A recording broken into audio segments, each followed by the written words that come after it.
This is Paper Mario, the 1,000-Year Door, any percent. Already have stuff to talk about. What I did just there is enable debug mode, so if the game crashes, we'll get a report that can tell us why. I'm gonna turn rumble off. And timing will start when I confirm the file name.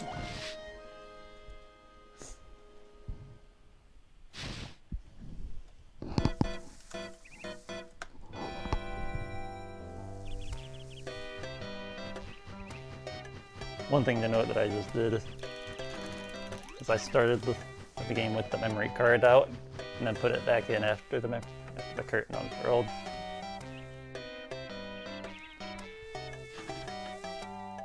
That's because having no memory card in, he skips the autosave text. Since there are no more autosaves afterward, we can just put the memory card in at any point.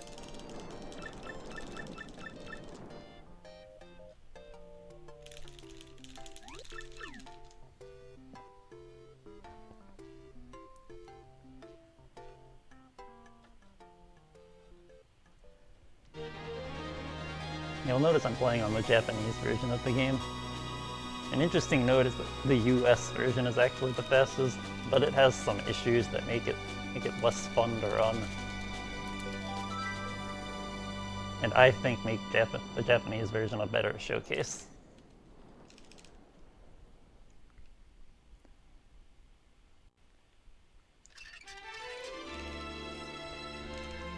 I'll get more into why US is faster or later.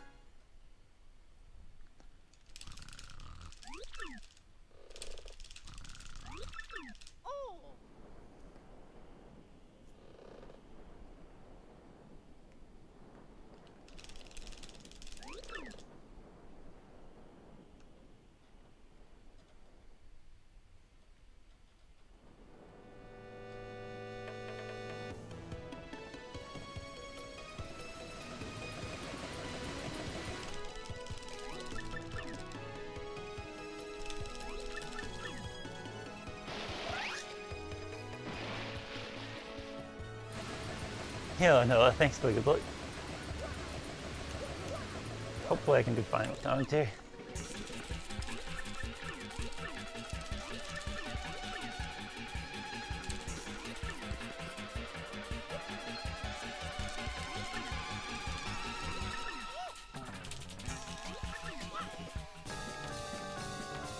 Thanks for the confidence. So now we have our first battle here. Pretty straightforward. I'm gonna do a time jump. Stylish because I can. Super guard. Another time jump. And that does exactly enough damage to kill.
An interesting thing to note about this cutscene is that it doesn't really matter how fast I mash here. As you can see, we have to wait for all that stuff in the background to end before the next text comes up.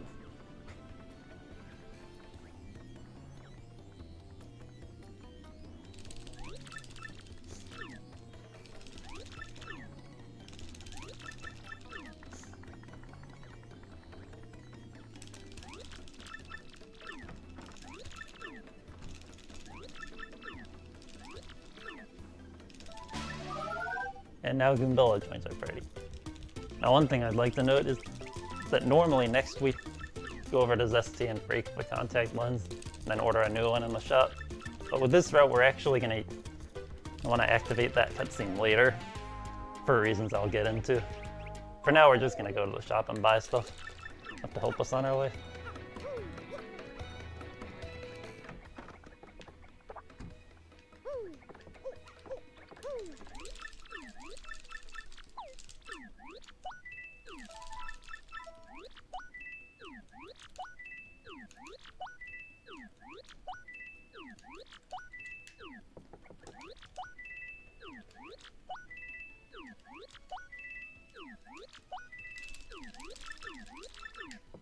And all that extra text was the shopkeeper just trying to give me a mushroom from 10 shop points, but my inventory was full, so he's just gonna give it to me next time when I buy something.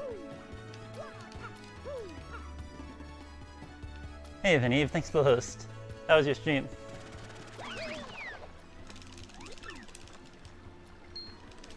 So yeah, we just got robbed, but we are not gonna get our coins back because that's slow.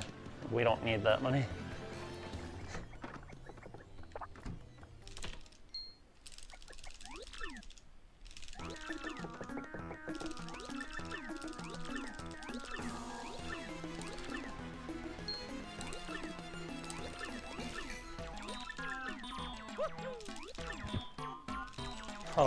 Oh, sorry to hear that, Neve.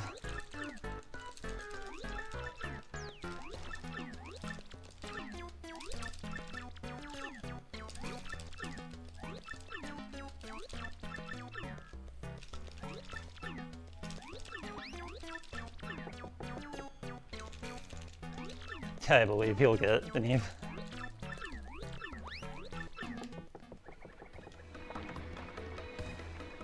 So now we head down to the sewers, and it's very important I avoid like this tutorial. I mean, it's not a huge deal, but it loses a lot of time.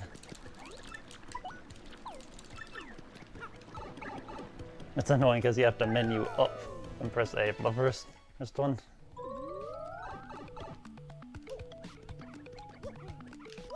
So now we fight the Goomba Trio. And this brings us to the first big difference between US and JP. So in the US and PAL versions of the game, you can actually skip this fight by just letting that moving platform push you into the wall. Unfortunately, the platform doesn't move close enough to the wall in Japanese, so you just have to do this fight. So we just fright mask them away. They are guaranteed to run, so... Oh, we chillin'.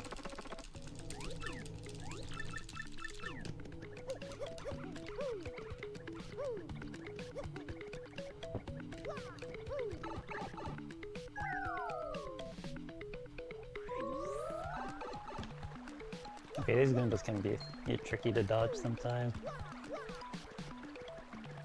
Or particularly that one.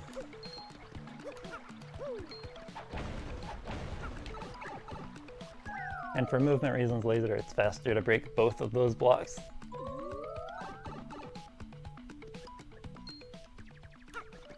Okay, I'm picking up this badge here. That's just to sell for money later.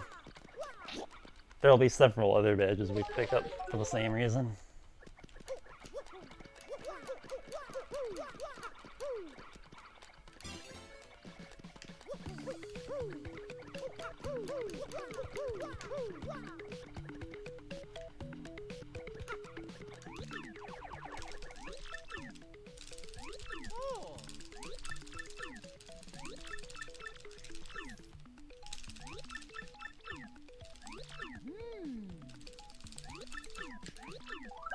Now we fall for a curse and get plane mode. Normally next we're supposed to use the plane panel to go to the 1000-year door and find the location of the first crystal star, but we're actually not doing that.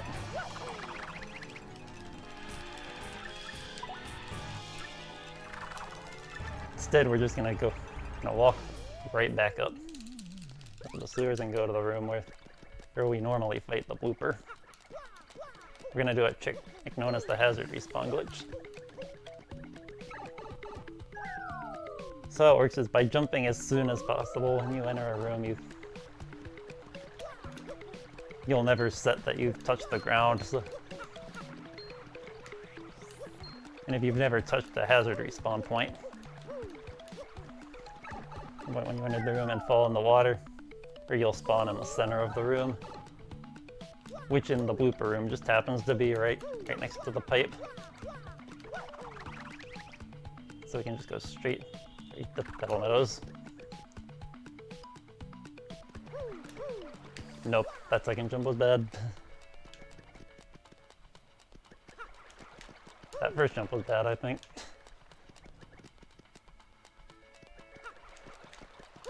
Oh boy.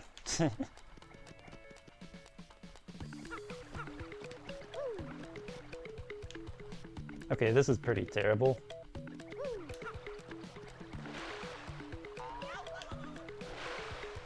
Alright, that could have been worse, but it really wasn't good. I just realized I'm comparing against my splits. Oh yeah, you're just gonna deal with a red timer the whole time. See, I don't want to split.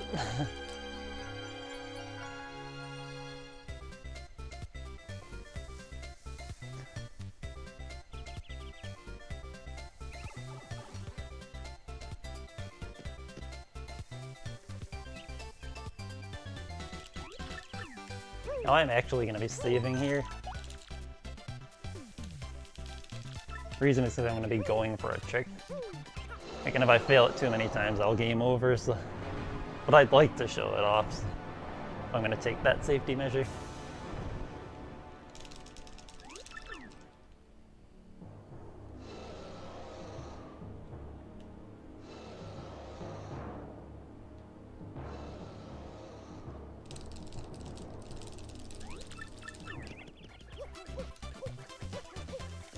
Also, I guess I haven't touched on these jumps I'm doing. Normally, jumping and walking are the same speed. But if you do what I'm doing, known as speed swapping, you conserve your vertical. Hang on a sec. This is the trick I was talking about. Let's see if I can get it. Okay, looks like I'll get to show it off. And I just got it first try, nice. So that was another application of the hazard respawn glitch. The center of that room is above the water, as you just saw. And there is one frame where you can jump, and then you can make it across. That's without having to build the bridge. Oh, and another side effect of not going to the 1,000-year door, or that I didn't touch on, is Frankly is now following us for a while.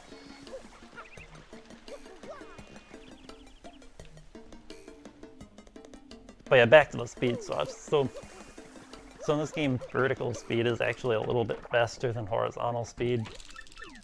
So by moving up for a bit, then jumping and switching to horizontal movement, you can conserve your vertical speed, and it saves a bit of time. Oh yeah.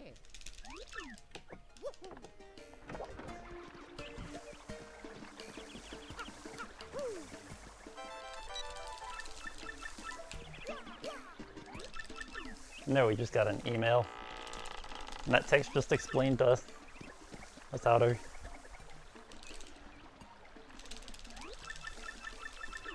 open an email. We're not going to read it yet. We'll read it later, so that because if we don't, we'll get that text every time we get a normal email.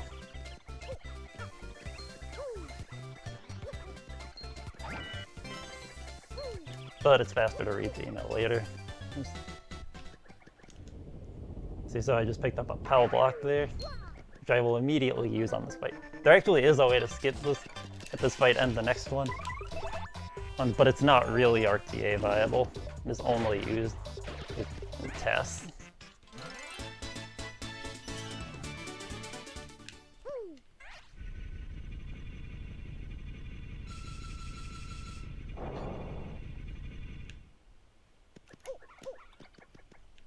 Hey, it's up, Senor Boji. Just hang on a sec.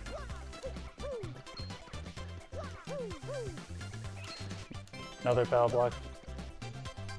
And again, we're going to just use it immediately.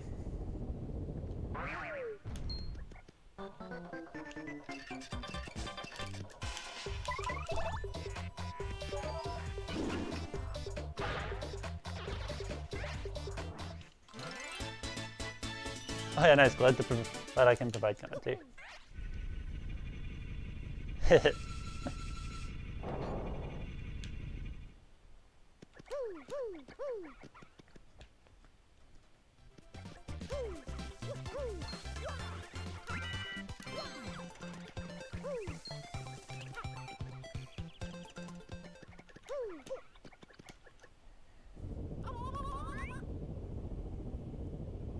So now we take the super fun Quirk Quiz 65.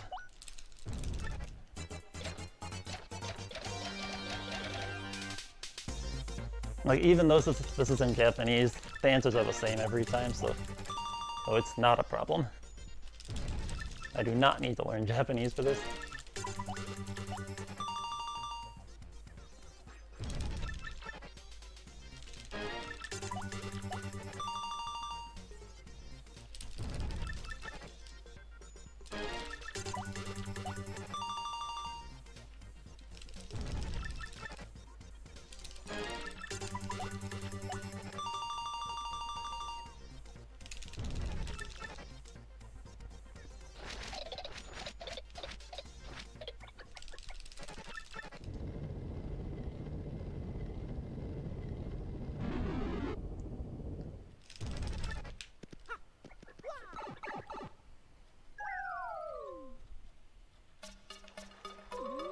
Now, one interesting thing to note is that usually you'd get that badge right there, multi-bounce.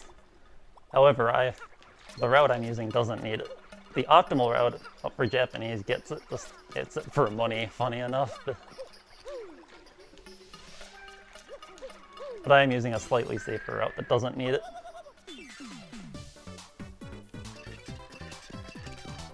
So now we get ambushed by fuzzies. Yeah, so yeah, we just burn them and yeah, easy.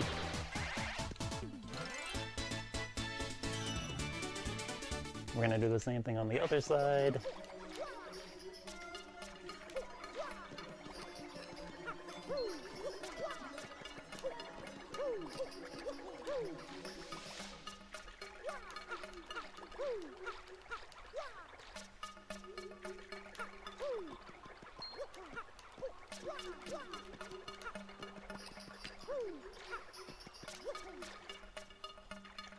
I guess I forgot to mention those fuzzies jump around a lot more on the Japanese versions, or they can be harder to dodge. So far it's been going fine. And the famous last words.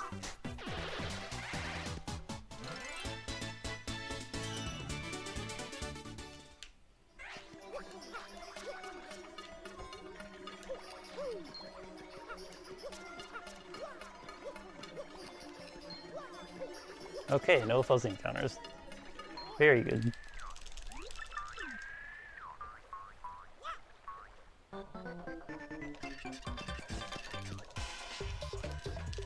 So now before we can escape, we have to defeat this gold fuzzy.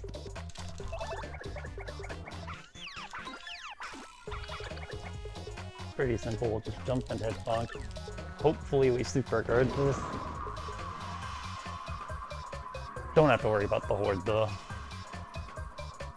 We just have to defeat the gold fuzzy.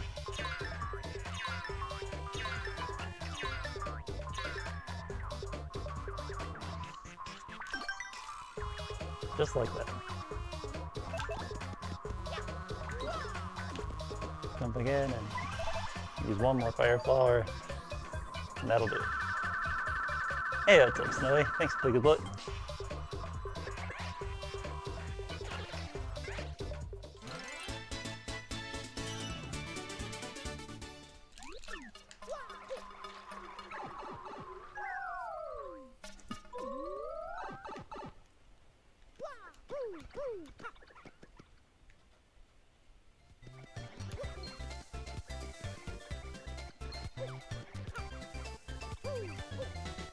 And now that we have the Sun and Moonstones, we just have to go back. at the beginning of Petal Meadows. Place them so we can go to Hooktail Castle.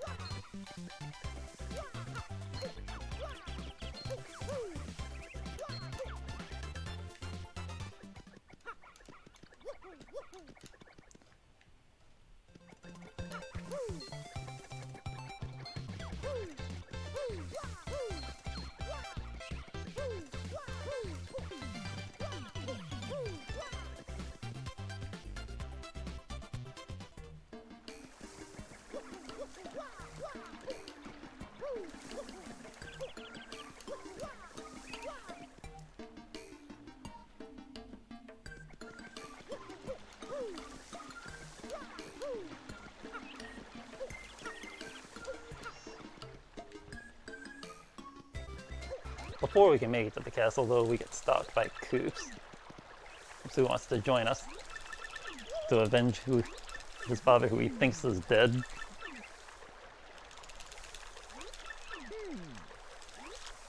So of course we will let him join.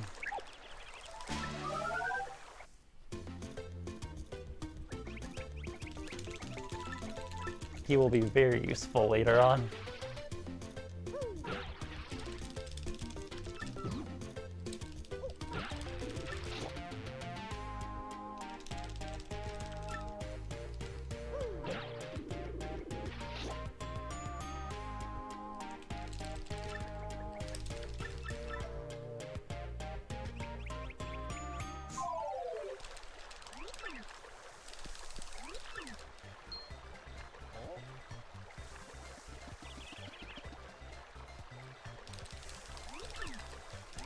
Hey, what's up, Aru? I'm doing alright. Just hoping I can get T2ID any percent into pace. Hey, what's up, Solid? Yeah, getting one more Fire Flower. And yeah, even though I did bridge skip earlier, the bridge just gets built because once we're past the story's pet, I just missed the badger. I have one more chance to get it.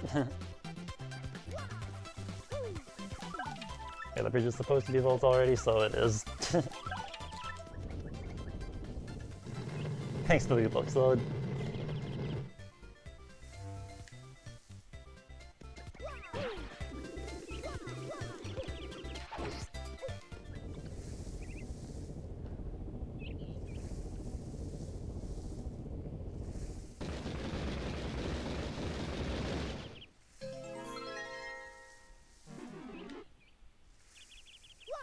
The badge I just missed was close call, by the way.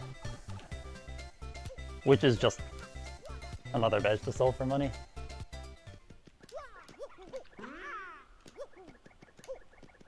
We're also going to be getting HP plus, which is below the bridge in front of the entrance. Normally we're supposed to go through the bottom and then shoot Koops to get it. But we're actually going to get it. We're going to just use the plane panel to fly down there.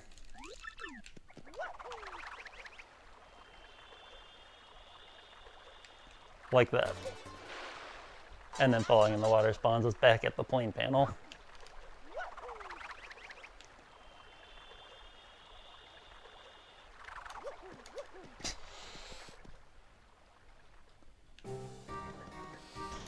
This next badge I'm getting is actually not for money. This is power bounce. It'll be our main method of attack for later.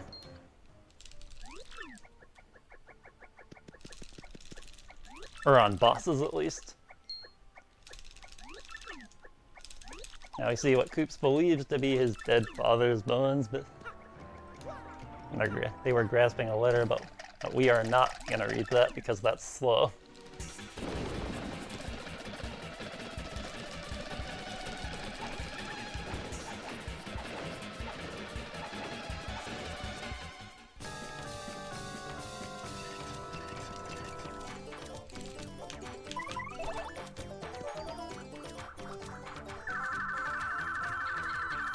We're just gonna use 2 Fire Flowers and play and end it easily.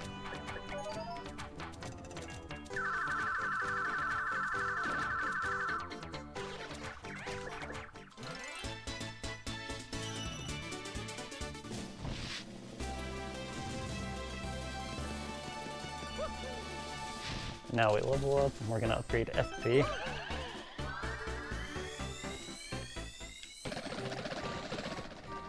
And we can move on now. So in this room, we're normally supposed to hit a purple switch to lower a block to help us climb on top of the yellow one, but I'm actually not going to be doing that. Nice. Instead, I'm just going to jump on this block, put the gate up there, save a little bit of time. Also going to pick up the star piece, and skip the stair flipping puzzle. By just falling down into the key.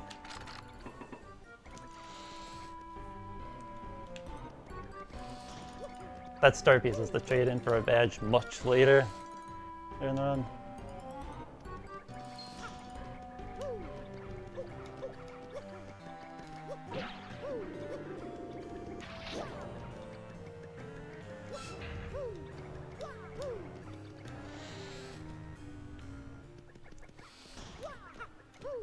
Oh, nice! The submission video gets demon coops.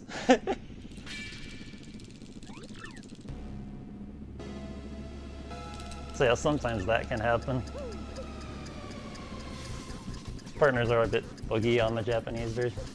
Sometimes that can happen on the other versions too, but it's more common on Japanese. At least I'm pretty sure. But anyway, we just got the black gate open, this black chest.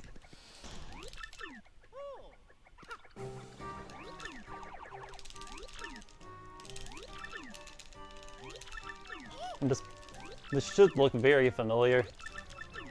Like we just saw this like 15 minutes ago. But we're dumb and gonna fall for the trap anyway.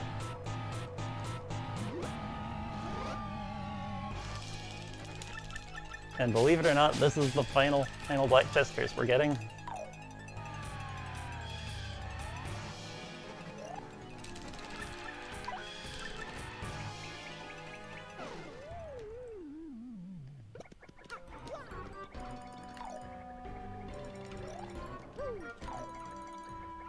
Getting this badge to sell and to help with the boss of this chapter. And I went ahead and equipped it there. That was supposed to be while unspinning from paper mode.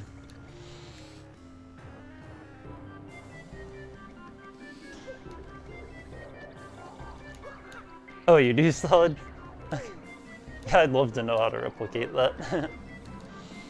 But anyway, I was supposed to do the badge equip while I was unspinning from paper mode, because pausing during that cancels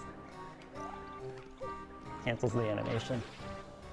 And you'll notice after I quit badges, that is when I read the email.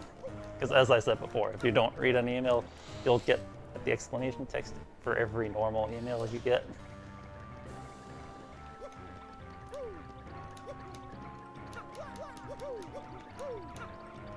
So anyway, we just backtracked to get a key. We're gonna climb up and use that key to unlock a door.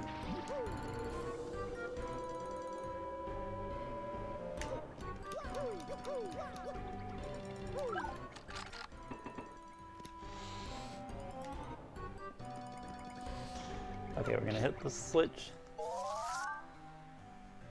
to build a bridge, and there's another switch, but I'm actually hopefully not hitting that. Yeah, as you can see, you can just jump to the window when it saves it. If you miss the jump, it's not a big deal. Just waste some time.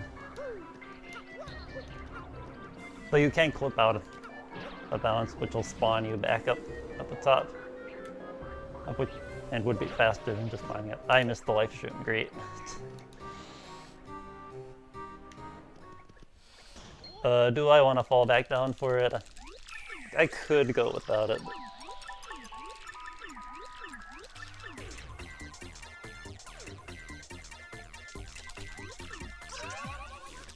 Actually, no, I have a better idea. I'm just gonna pick up a mushroom on the way out of Petal Nose after chapter 1.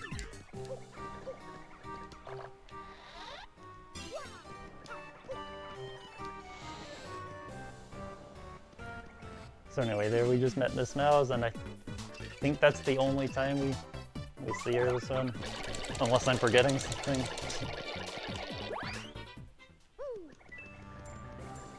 Yeah, that encounter is basically forced. You can avoid it by pausing, but it only saves a little bit of time if you have perfect pauses. So like a human will like pretty much never save time with it.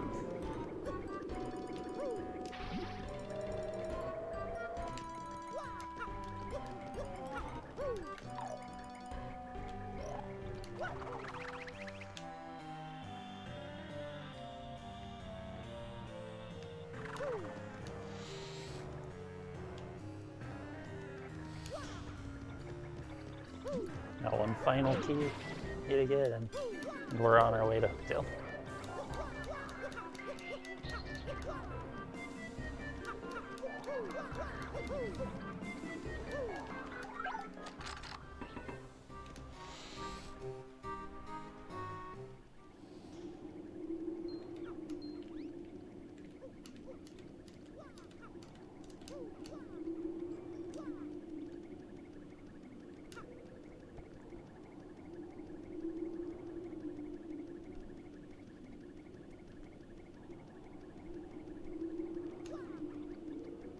By the way, there's a spiky Goomba at the top here that can be tricky to learn how to dodge, but once you get good at it, it's not too bad. I was so ready for him to hit me right after I said that.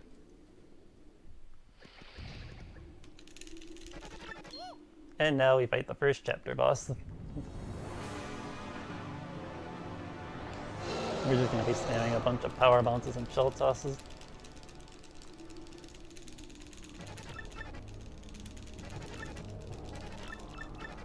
This fight can actually be pretty tough to not lose time on, just because you need more power bounces than any other fight.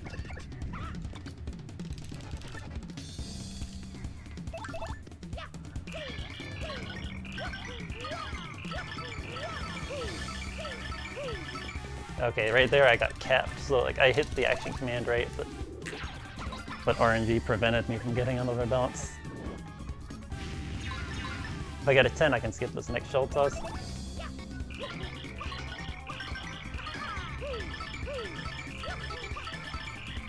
Okay, that time I missed the action command. Okay, that was still a good first phase. Here it's actually faster to fall for Hooktail's bait.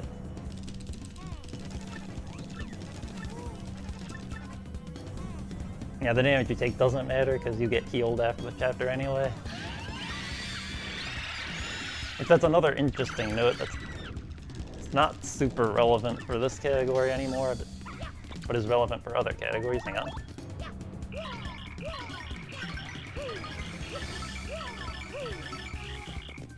Okay, an 8's fine. I was gonna go for 10 to try and skip Hoot for shell toss, but that was a good fight.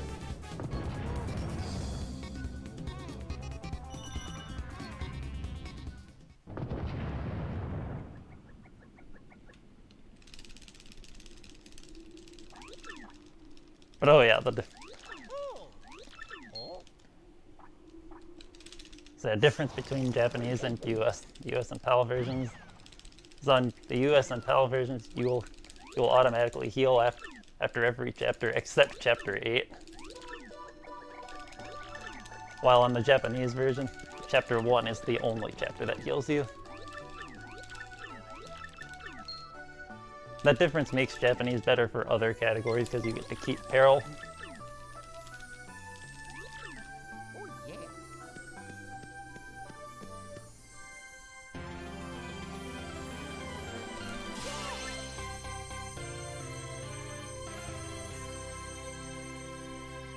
Anyway, we have obtained our first crystal star.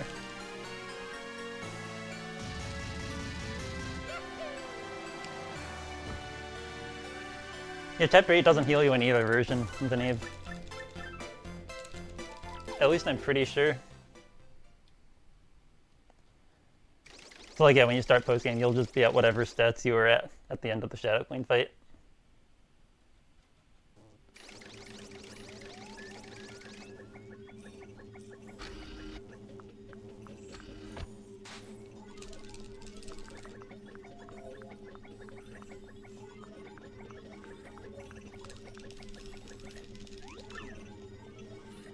So now we have the Peach and Bowser intermissions.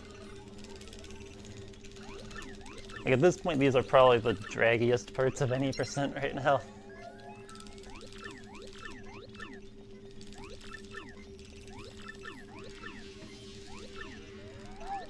Would be nice if we could skip these, but at the moment, we can't.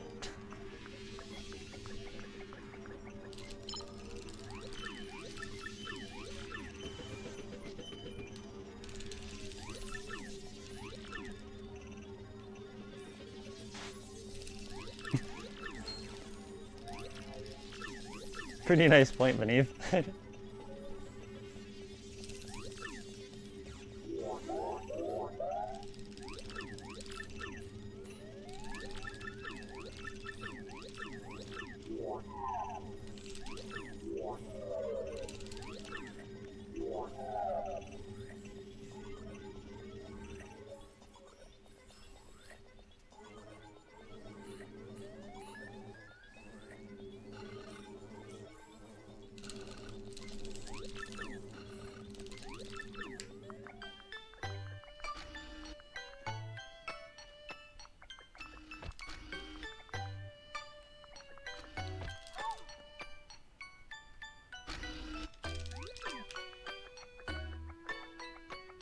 You like that, Beneath?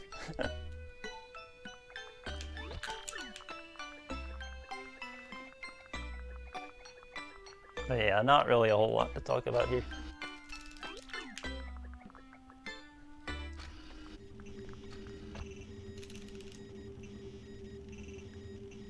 I guess another thing I could mention is that you actually can do walking speed swaps.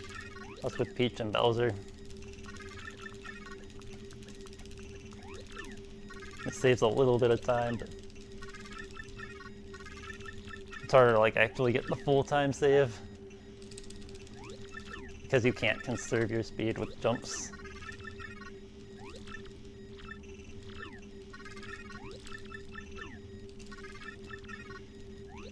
So like, yeah, that's what I was doing with my movement looked a bit weird.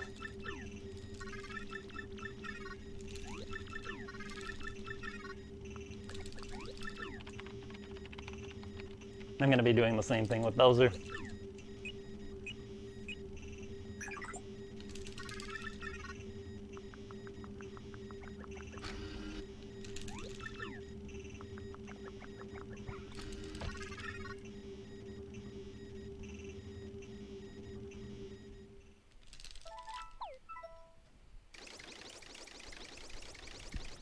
Yeah, that was a good time to stay hydrated, I guess.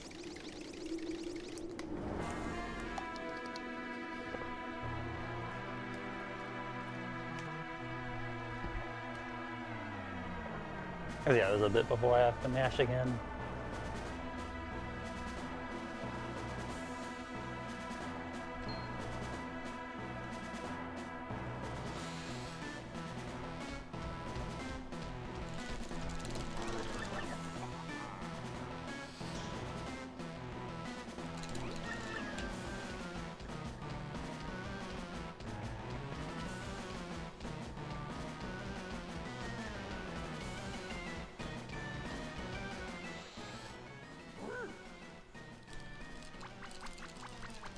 Oh yeah, we'll get to that video.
Alright, about time to actually play the game again.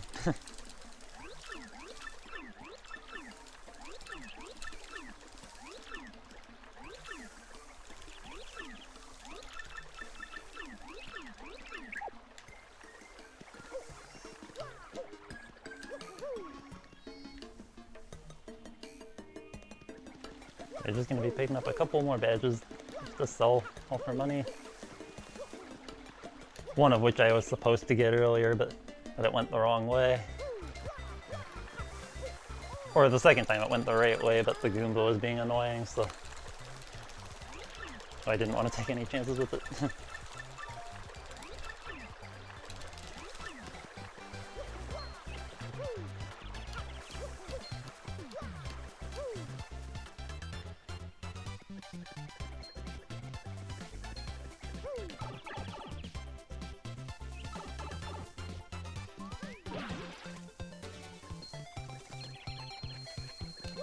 Nice, the fairy Goomba got stuck.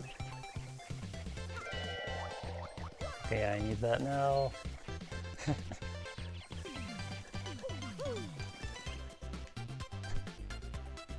And I'm also picking up this mushroom just for safety because I missed the life stream in the castle.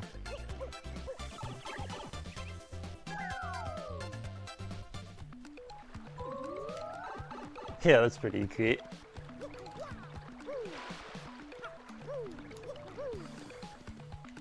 And yeah, with a speed swap you can make the first cycle. Now normally we're supposed to go down to the 1,000-year door, and we will do that, but first we have business to take care of and report.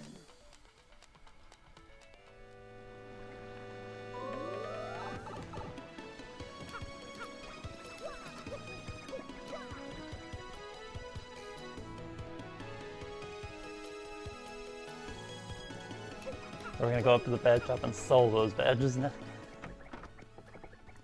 Any more badges we get during the run will be used for something more than just money.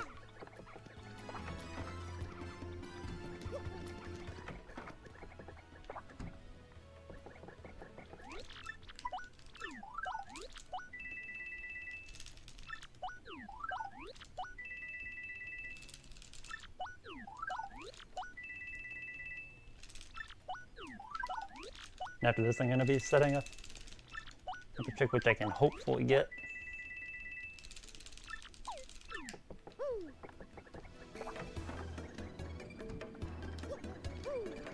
So I'm going to shoot coops out here.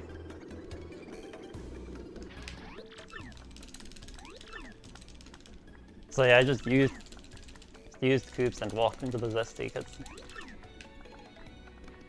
this is why I didn't activate it in Prologue.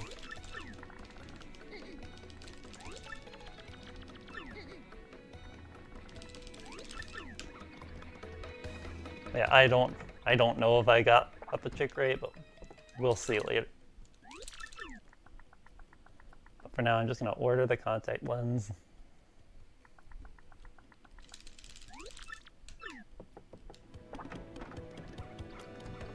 See if Charlieton has the blue sheet.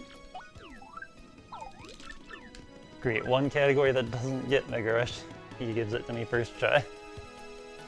But that's okay. We'll have more chances to get the blue sheet later.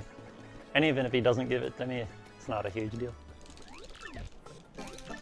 Anyway, now we give Wumpy 300 coins to get more than 300 coins later, I'll say that.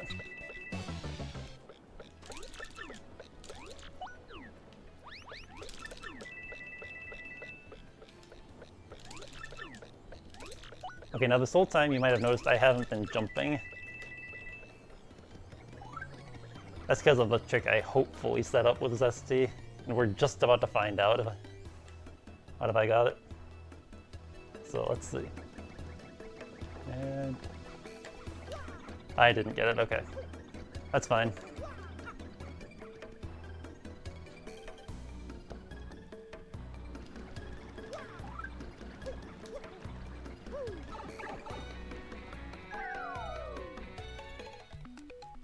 So yeah, now I'm gonna go down to the 1,000-year door.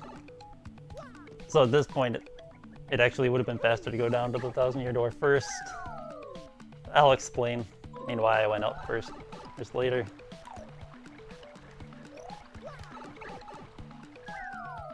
For now, we just go to the door,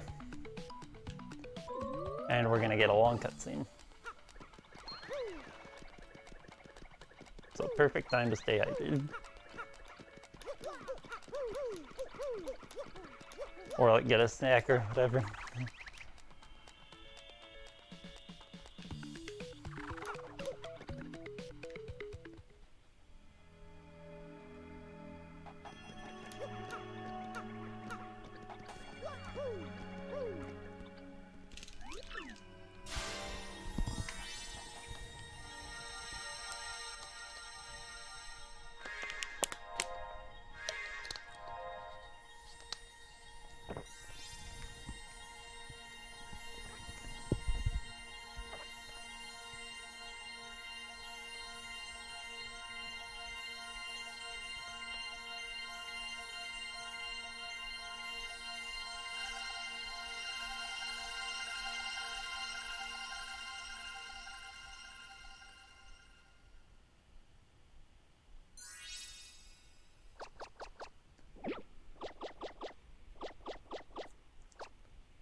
And actually, I probably should have saved by the 1,000-year door. Like, there's nothing really dangerous coming up, but there is a slight chance I could die. So, like in a marathon, I'd save right before this cutscene, unless there's a better save block. Or, like, I guess I could go out of my way to get essential to save, but.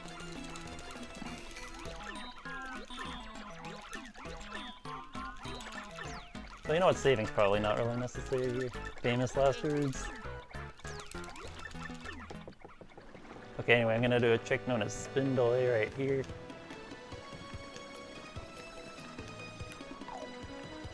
Maybe. Come on.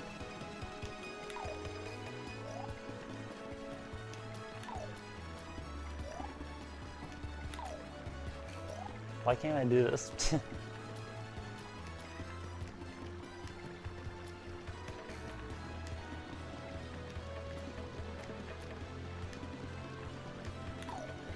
There we go. Okay. Took way longer than I would have liked, but it's okay.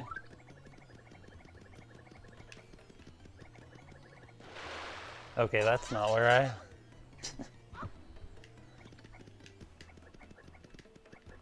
Okay, I swear I normally don't have trouble navigating.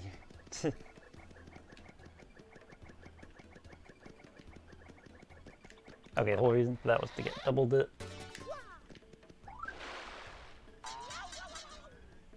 And then you just fall in the water and spawn right here. I'm also going to be fighting Gus. Just to get into peril.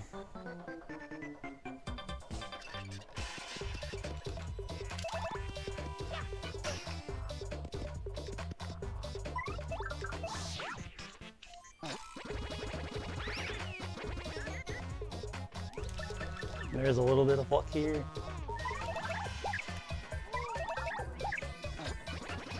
Okay, we got pretty good luck. Like, that attack is slower than him throwing the spear, but if he throws the spear, he can throw it at your partner, which will waste a turn.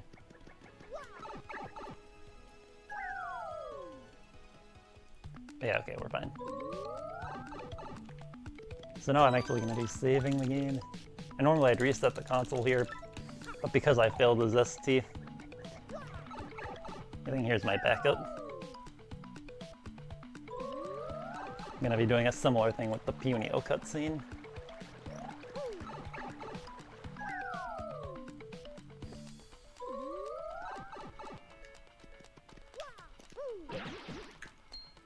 Okay, I got that.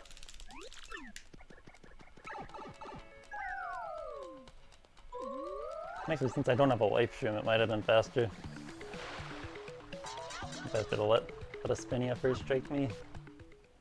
But yeah, I'm gonna game over on purpose. Oh no, I died! Before you freak out, that was intentional. but I already set that. Now I'm going to copy the file for later.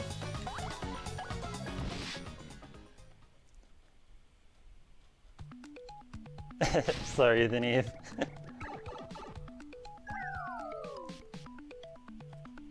Now I'm going to do what I was trying to do with the ST. So what I did there was I used Coops as I entered that cutscene.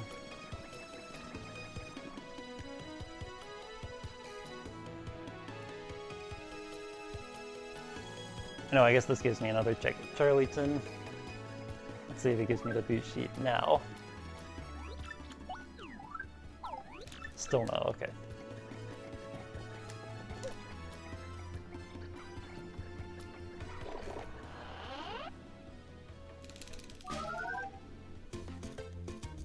So what I did there is I stored my jump. Stored the jump Mario does to shoot Koops out.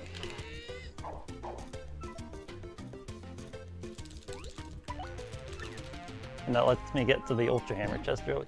Now what I did there was actually way riskier than what I was intending to do. And I probably will not do that on the marathon.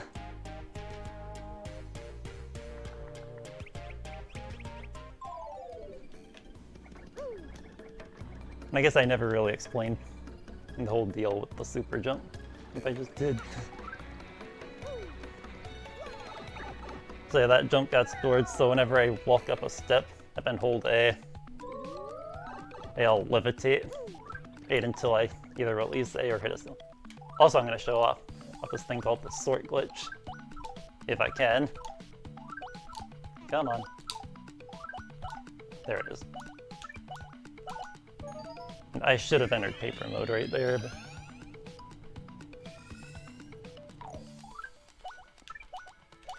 And yeah, as you can see, I used the mushroom, but it's still in my inventory, so...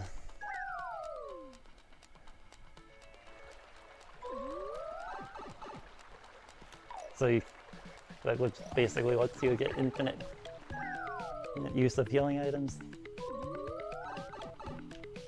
Now I have to go down here. And talk to Punio.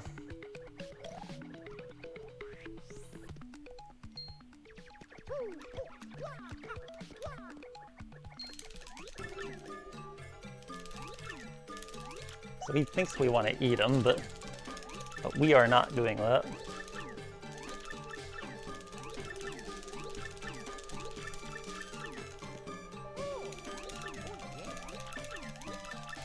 So he tells us about all the rest of his kind are in danger and asks us to help, so we agree to do it. So Punio opens the entrance to the woods and we help him. Or do we? So yeah, we just talked to him to open the entrance to Chapter 2 for later.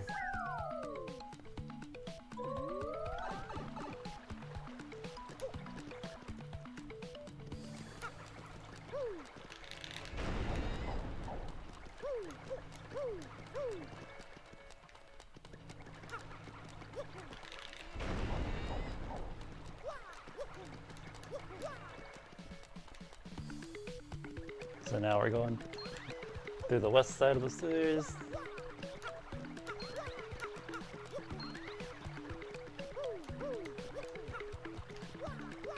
And up next is coming the most recent big discovery this game has seen.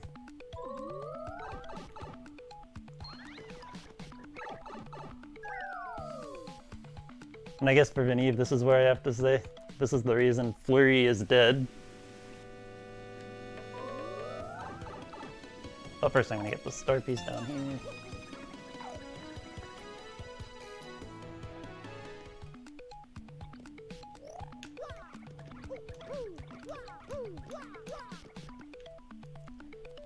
So this room right here contains the teleporter to X-Naut Fortress.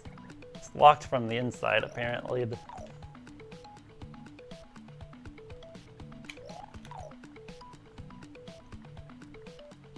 hang on, give me a little bit.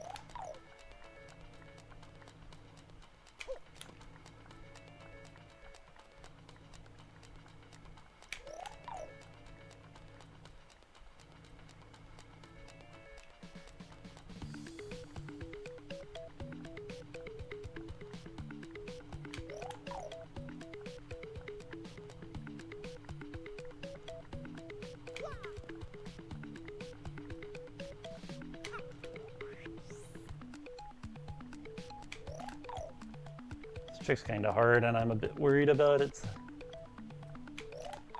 In the event that I spend like 5 minutes, it's failing it, or the timer reaches the 1 hour mark, I have a backup save that I'll load up just to continue the run. I really shouldn't have to resort to that, but that's really like a last resort.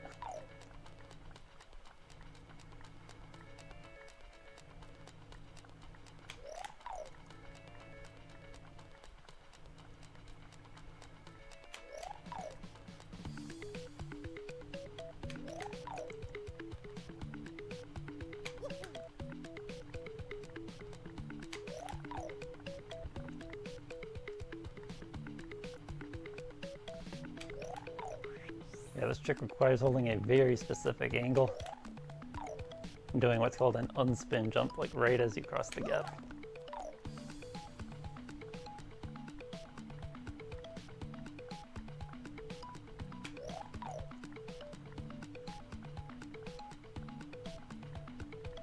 And yeah, I guess I never mentioned there's a little small gap between the door and the walls.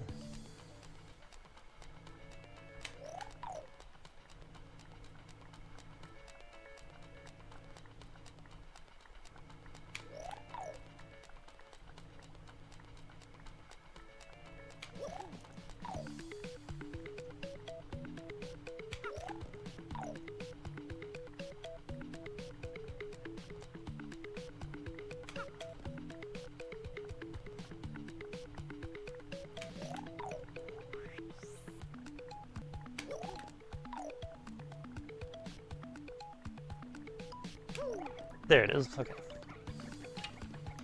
That could have been worse, honestly.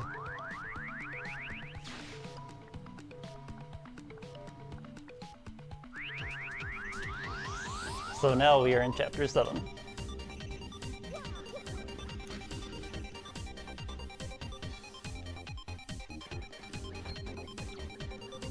Except our game state is not in, it is still one pre-chapter 2, so.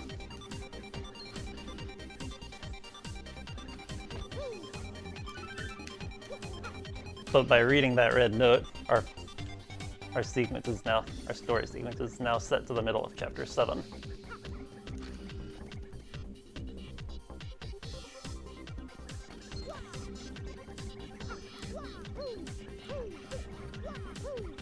Now we're not going to complete chapter 7 yet, but we're going to get a couple card keys and the elevator key. We actually could complete chapter 7 now, but if we do that, then we can't beat the game, so.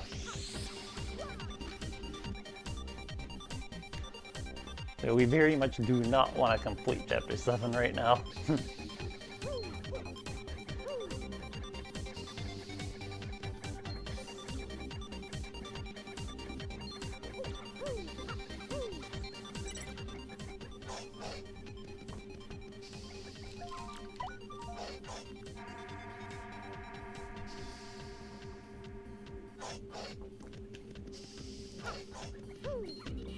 So what that trick involves was just doing an unspin jump to get, like...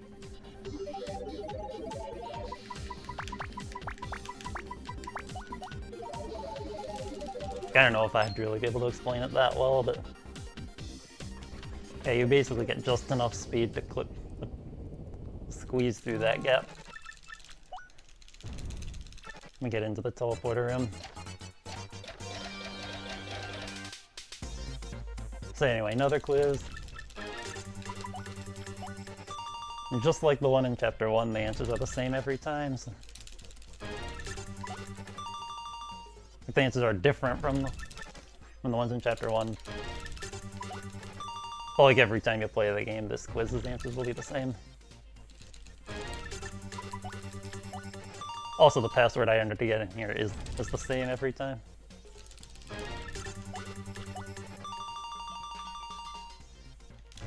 It's actually the same 014029 on all versions except French for whatever reason.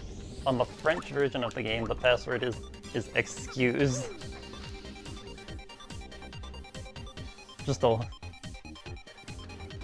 funny little version difference.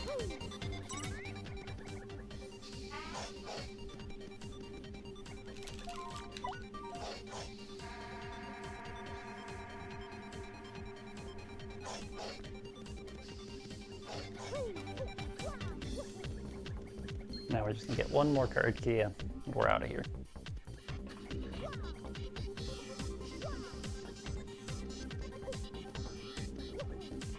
Cutting some corners with those jumps.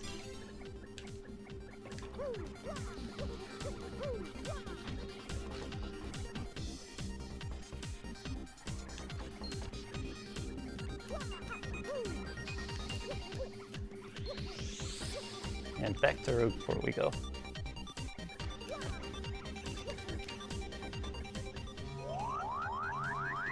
Hi, by the way, Joe4. Sorry, didn't really get to respond to you. I was busy focusing on a chick.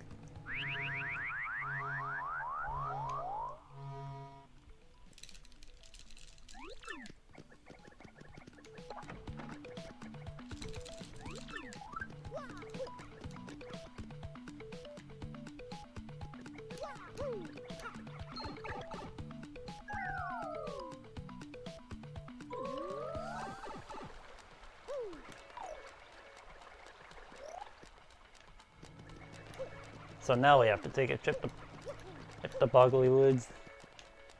The only reason we need to go there is because we need to get the super boots. I'll explain why we need the super boots later. Shortly, I should say.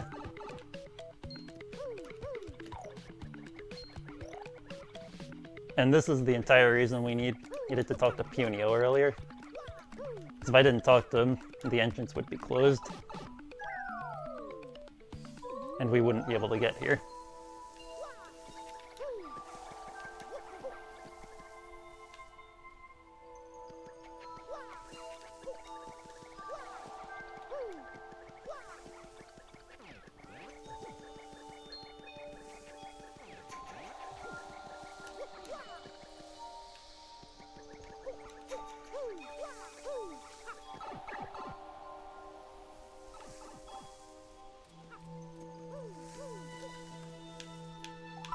I'm going to be swapping to Goombella here because I need her for a trick coming up. And it's faster to swap partners in the background because that skips just the animation of the partner hopping out.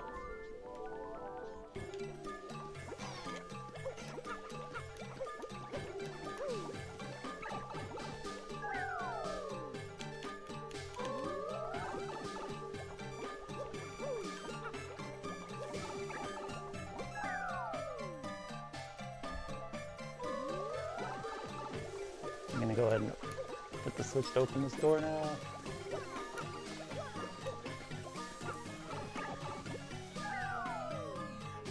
Correct, the game is still in a Chapter 7 state. Not for much longer though.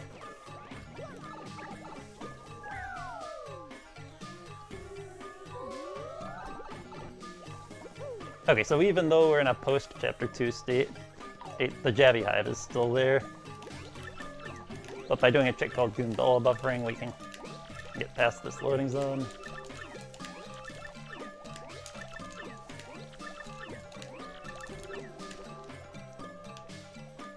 Like, not by doing that.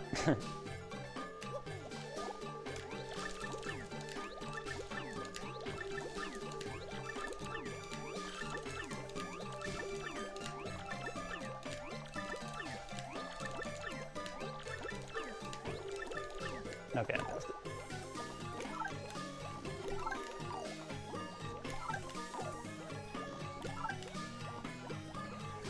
Okay, right there I just did an unspin pause jump. Which due to the geometry of that wall, it just clip through there and get out of bounds. Then past the Jabby Hive. So now we can get the super boots. And now we are no longer in a Chapter 7 state, because picking up the super boots put me in a Chapter 2 state.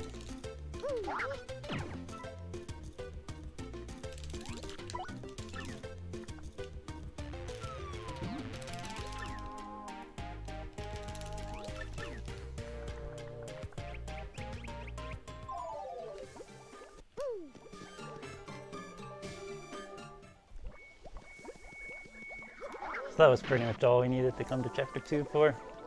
We are going to be picking up a Thunder Age on the way out,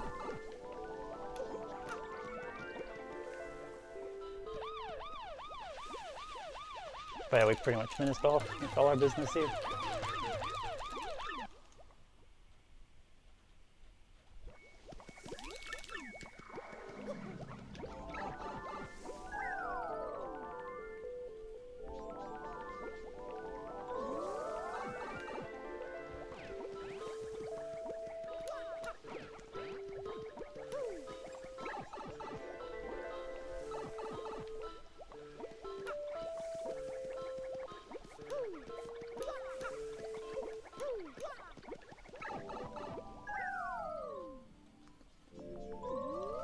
Also, the reason I opened that door, or before doing this, before getting the super boots, is because the X-Naut is going to spawn back since I'm now in a Chapter 2 state.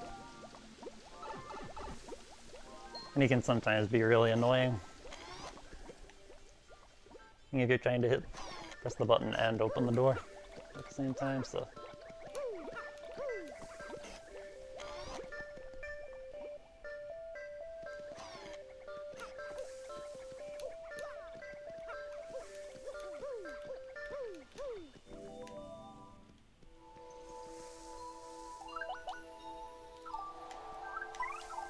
Yeah, right there I just sorted my items so that my Fright masks are on the top because they're the next items I need. And I swapped to Koops because he's the next partner I need to use. And again, swap him in the background because fast.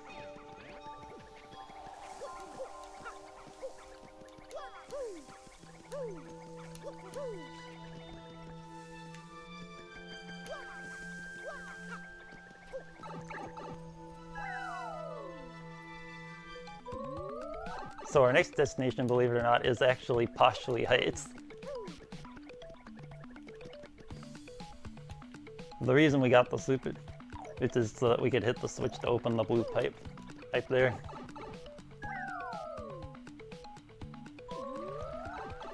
We're going there to get the Garnet Star to set up for a trick called Blimp Ticket Skip to allow us to get into Chapter 3 here without the Blimp Ticket.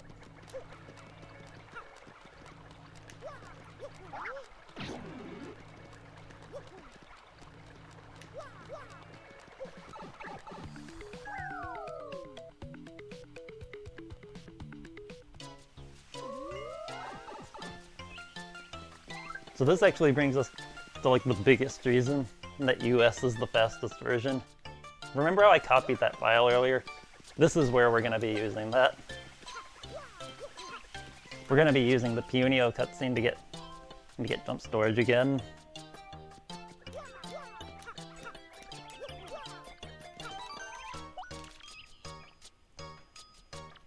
And then we're going to intentionally game over and come back to this file. One super jump to the pipe, into the switch to reveal the pipe to the background so we can get the Garnet Star. Or without having to actually complete Chapter 6. On the US and PAL versions, you actually don't have to copy this file at all. Well, because there's an email on the Access Express that you can use instead. Like the position and conditions for it to be there are different on JP. And for that reason, JP can't use that email.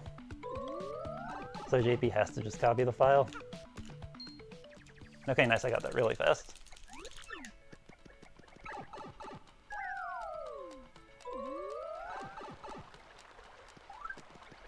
With that one, I'll know if I failed it because if I fail it, Mario will turn to the right.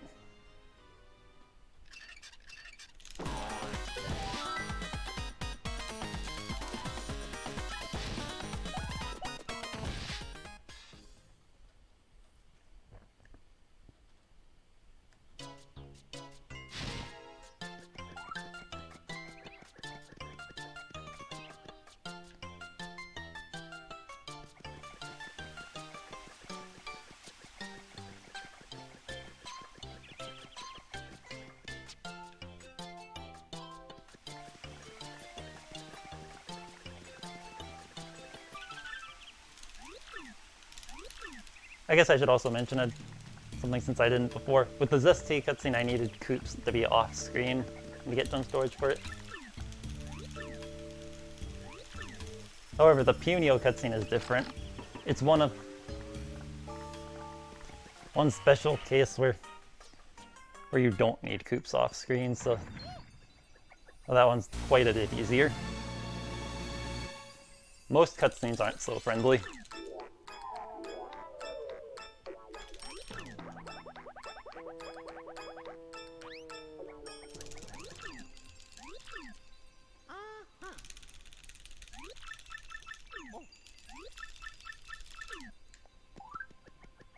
Yeah, as far as I can remember jump storage is the only useful thing, at least, that persists through save files.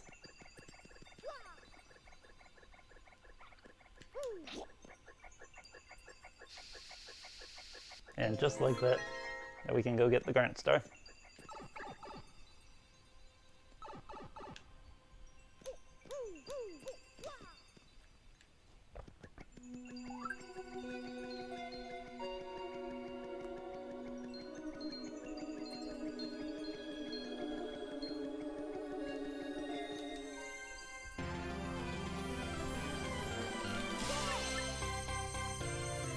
So we're getting our second Crystal Star, even though this is supposed to be the 6th Crystal Star you get.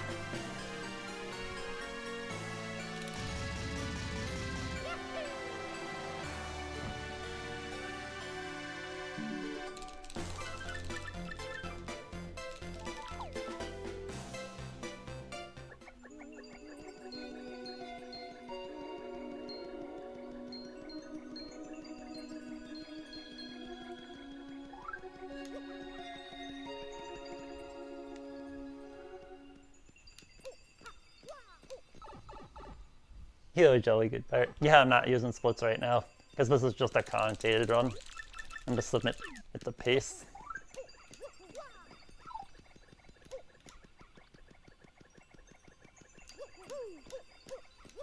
Like, I technically am comparing against my splits right now, but I just wasn't realizing it, which is why the timer's red, because it's comparing against my prologue split.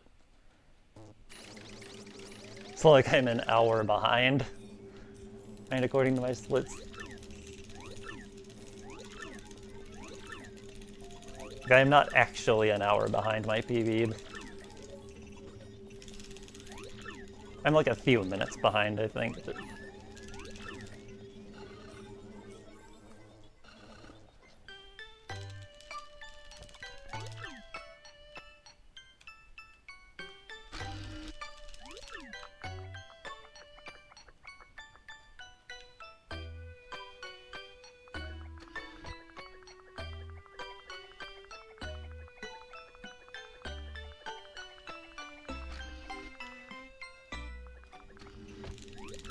oh, were you?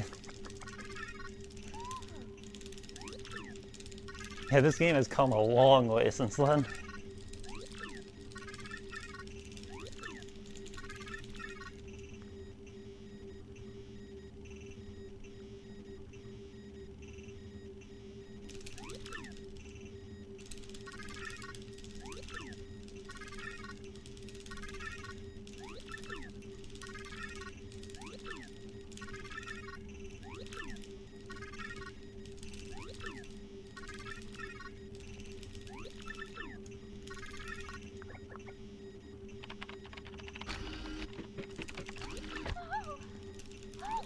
Well, you don't need a Japanese GameCube. If you have you can homebrew a Wii to be able to play Japanese games. But yeah, you do need a Japanese game disc to play. But yes, the US version is actually the fastest version now.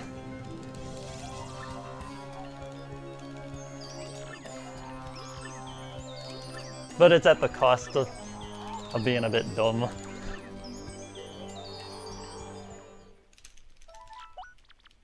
I guess I'll save now just in case I forget to save after the Bowser intermission.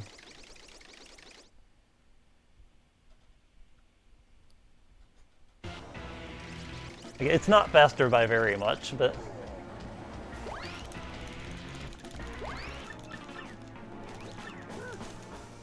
but it's largely because Japanese has to copy the file to get jump storage, while US can go without doing that. Also, the US version having Goomba Geoskip helps.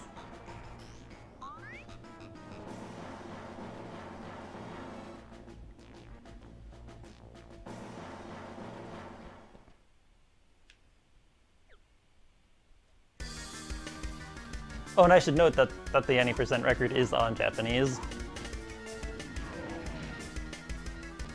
Now I'm just gonna wait.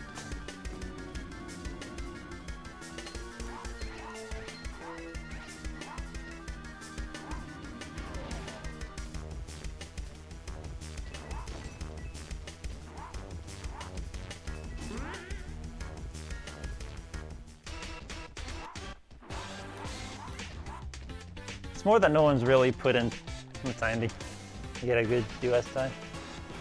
Hey, what's up, Muzz? Thanks for the sub. Really appreciate it.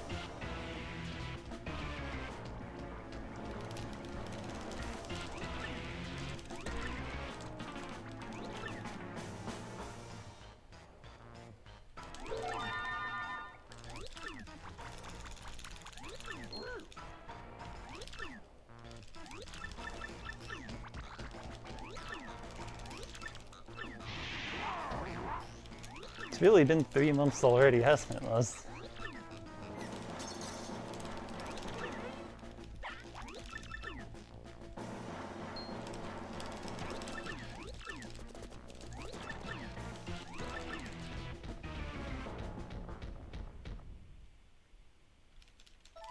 Okay, I didn't forget to save anyway. So now comes blunt ticket skip. First off, I'm going to be doing a similar idea to what I did for Teleporter Room early. Though this one's much, much easier.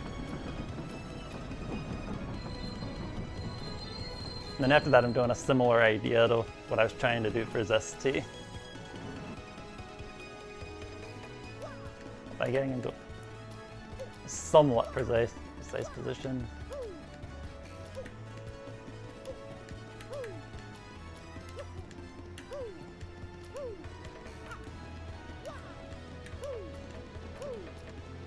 There it is. We can clip onto the chain jacks. I just shot Coops the wrong way.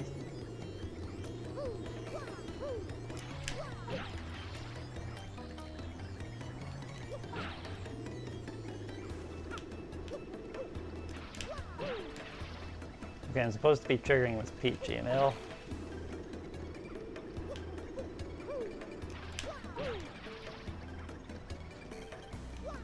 Taking way longer than I would like to do it though.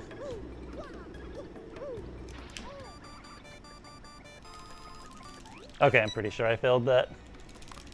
Like usually you can tell depending on how long Coops takes to get to you. And yeah, that is why I saved before this.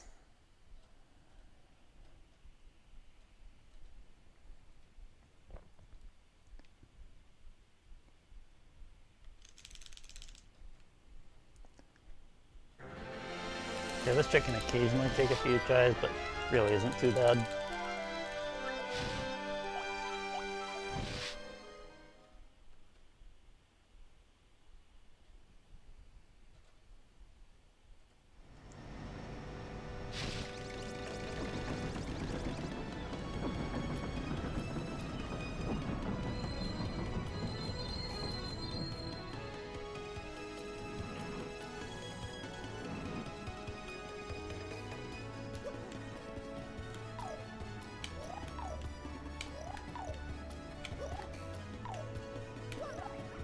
And yeah, Mario's oscillations in paper mode would make it kind of random whether you'll click through this. I failed it again.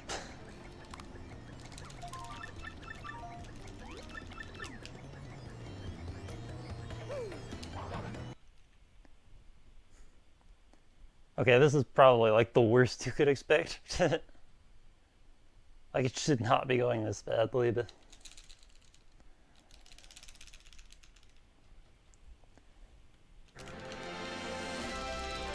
Maybe if I enable the poke mode, that'll give me good luck.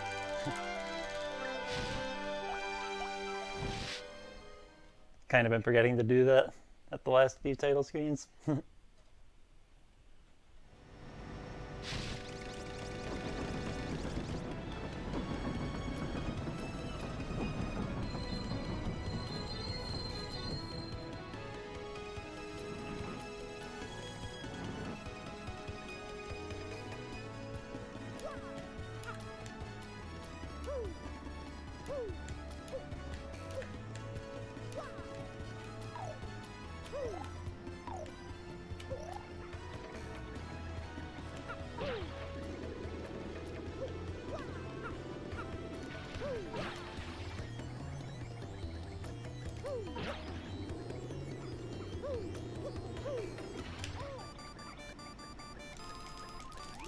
Seriously?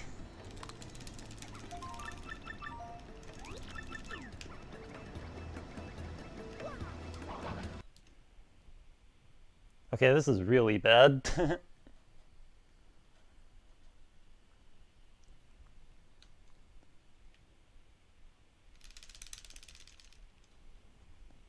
Yeah, sometimes this kind of thing can happen.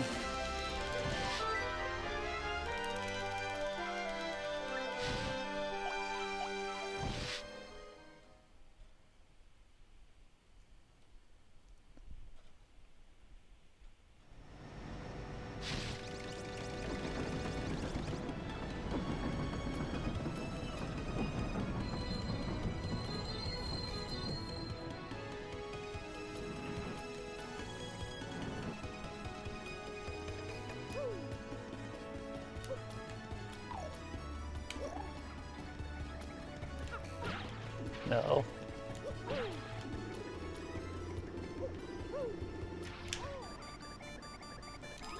Okay, that should be it, finally.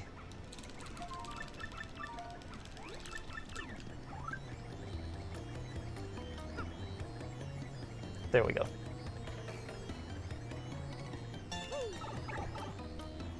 So yeah, we just got jump storage from the Peach email.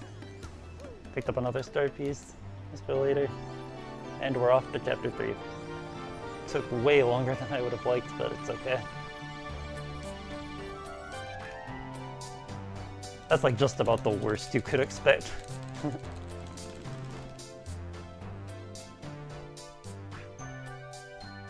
Now since we're in a post-chapter 3 state, we actually have to leave Glitzville and come back.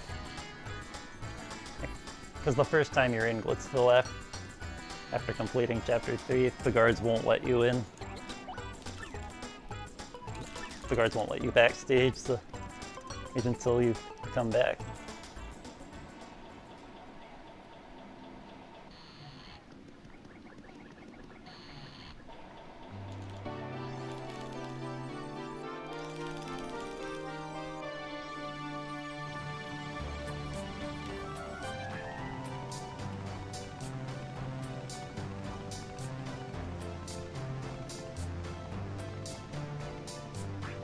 And coming up next is one of the more annoying RNG parts of the run.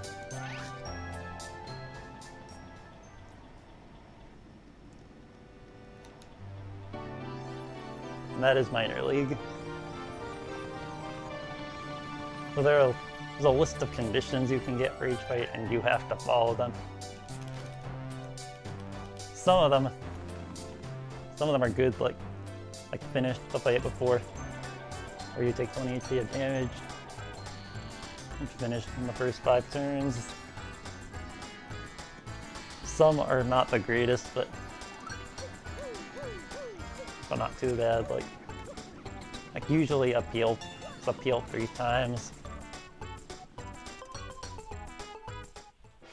A lot of the time that's just an inconvenience.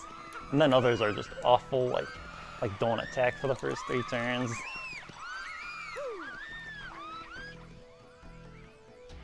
Okay, let's just see what we get. In Japanese makes this more annoying, but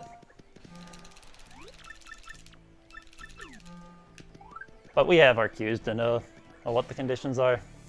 For example, I saw the number 20 in there, which means finish the fight before or taking 20 HP of damage.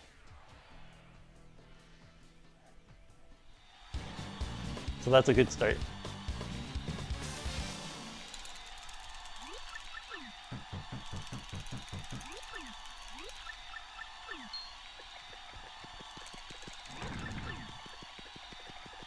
Now, a lot of those Fright masks I bought in Prologue are for Minor League. Like, actually all except one of those. And the one that wasn't for Minor League was for the Goomba Trio. So it was used, like, very quickly.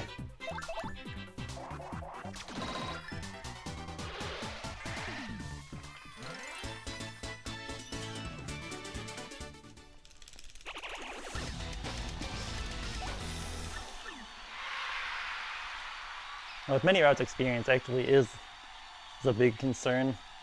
And with this, because depending on conditions, like if you get don't use items when you're supposed to use a Fright mask, you'll get extra star points. With the route I'm using, the star points are very lenient, so not really much to worry about there. Yeah, I just got no jump. Except for that one, I just looked at the first character in the second line. It was a smiley face, so that's how I can tell it means no jump. Or it was a character that looks like a smiley face.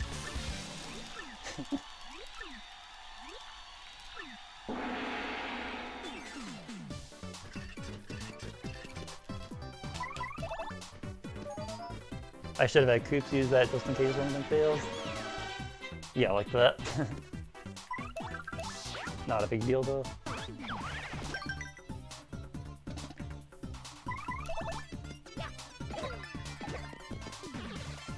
Oh wait, I just broke the condition.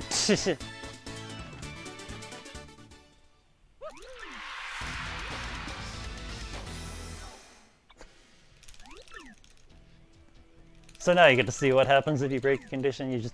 You win the fight but don't follow the condition. You just have to do the fight over again.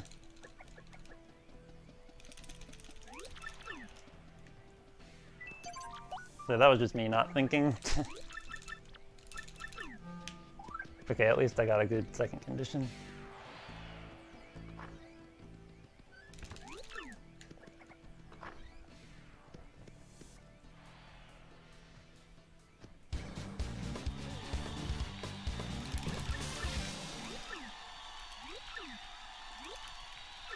See, I think I'm gonna use Showstopper here, because I don't want to use another Fright mask.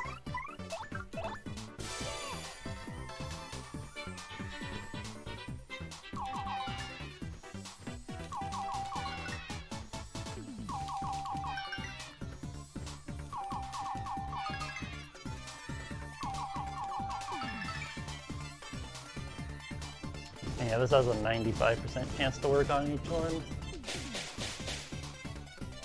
Okay, good, it worked. So like I said before, that extra XP could have messed me up in a different route, but here it's not a big deal.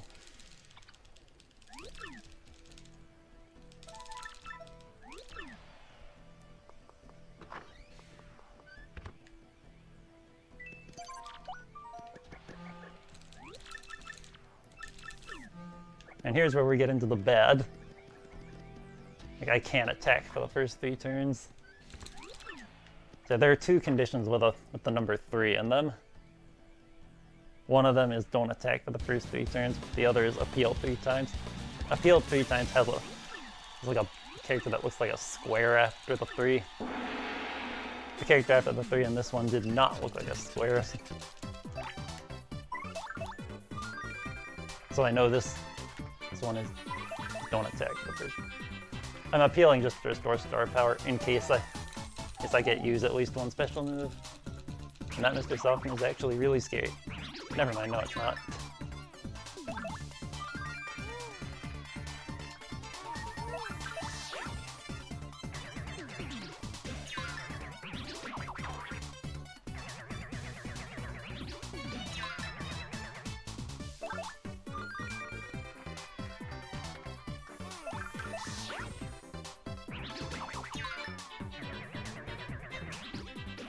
Okay, we're not gonna die.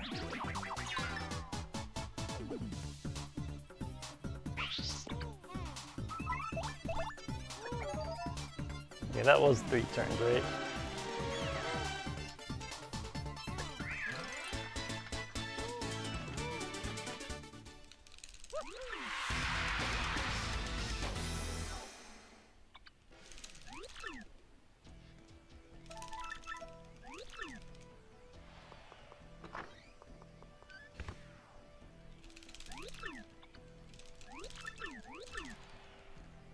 If I get a bad condition, I'm gonna sleep in the bed to heal.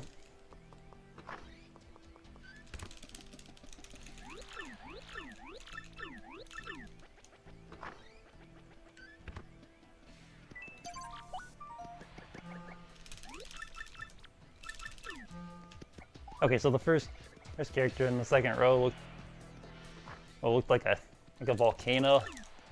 That means don't use your hammer, which is fine for this fight. So I just power shell.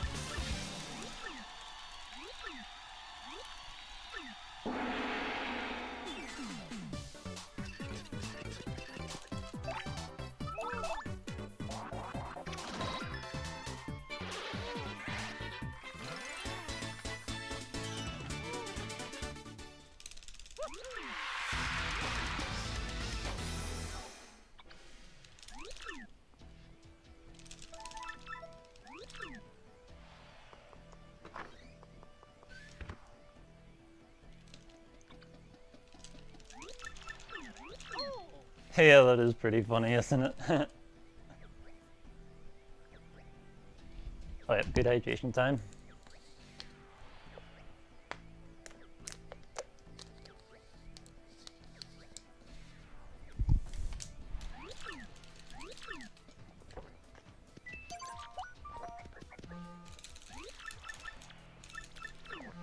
Okay, that was 3 with a square after it, so that's uphill 3 times. So yeah, I'm sleeping in the bed.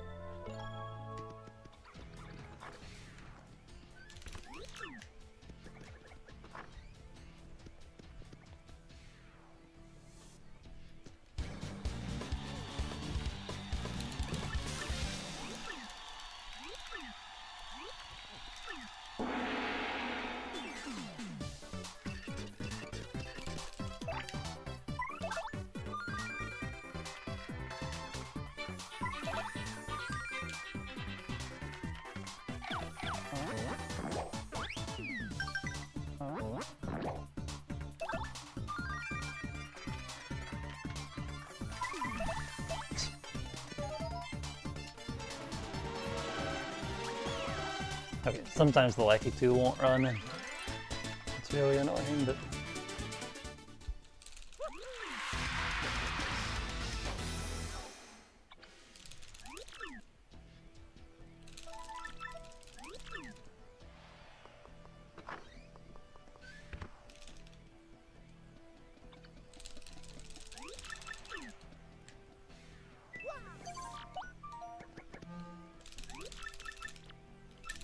Appeal 3 times again, okay. That's not the best, but it could be worse.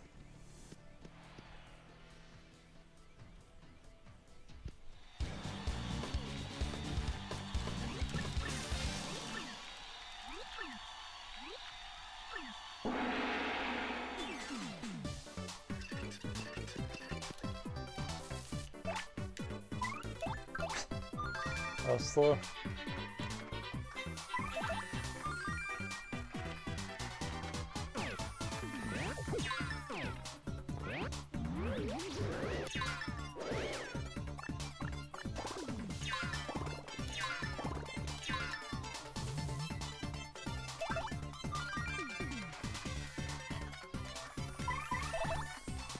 Right, man. Front actually has a pretty low chance to run. Yeah, see, this is the expected outcome. It only has like a 30%. Nice super guard.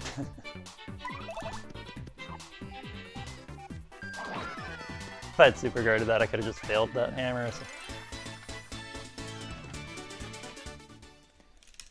Yeah, not a big deal at all.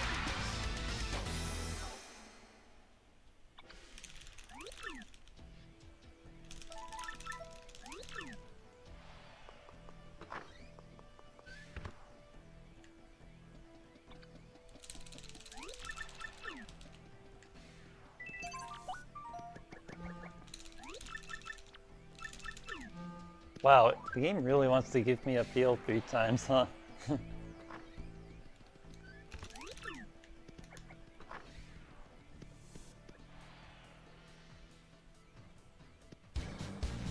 Okay, that's not a big deal. Like, it's an extra turn, but whatever.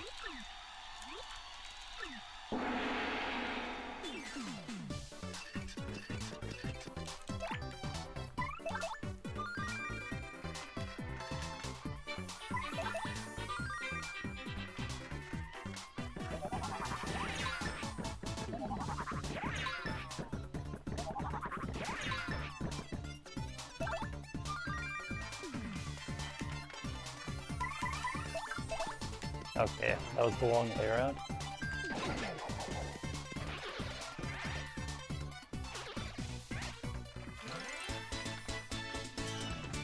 And yeah, I upgraded FP first level up. I'm going to be upgrading BP for every level up for the rest of the run.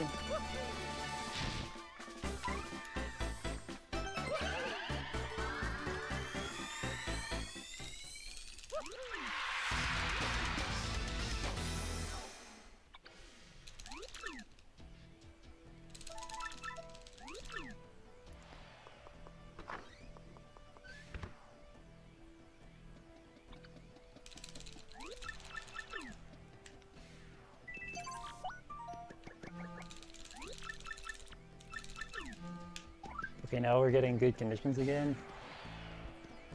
Yeah, that's the same condition I got on the first fight.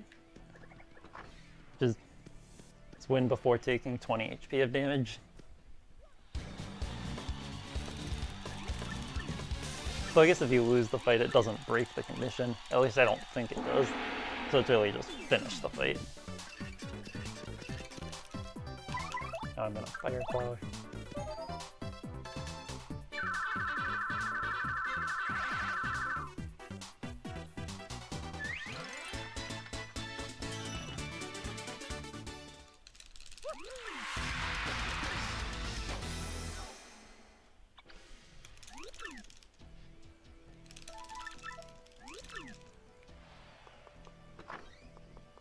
So now we just have one more condition to worry about.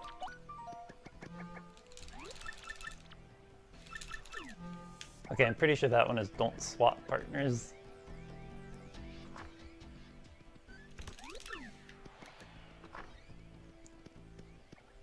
My cue for that one is different from everyone else's.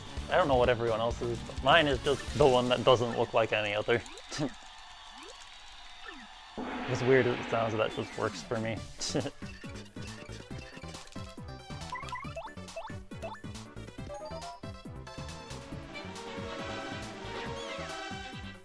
Okay, that's not great, but...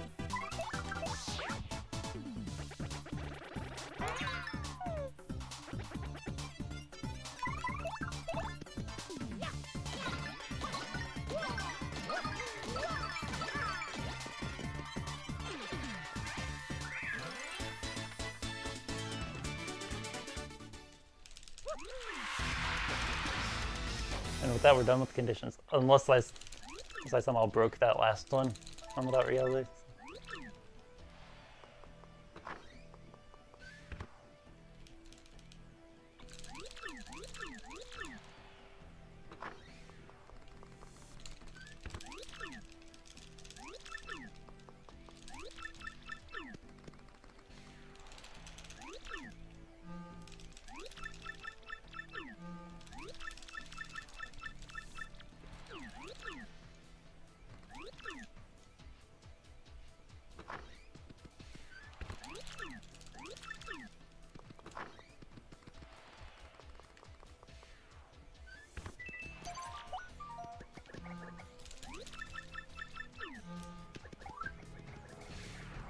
Yeah, I just mashed through the condition because it doesn't really matter. So I just run from this fight, get Yoshi, and then leave. Because I guess I never mentioned, the only reason we're doing this is to get Yoshi. Because we need Yoshi for a trick at the end of the run.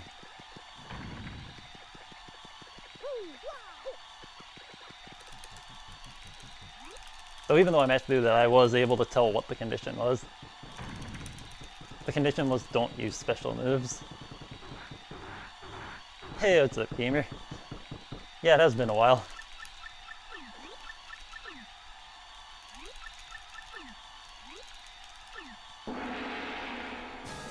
And I guess if anyone in chat wants to guess what the Yoshi color will be.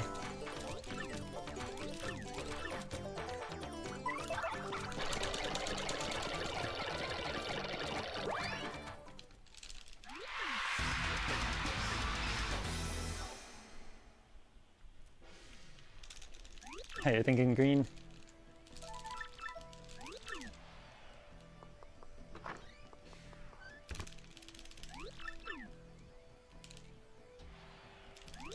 Alright, moment of truth. It is orange.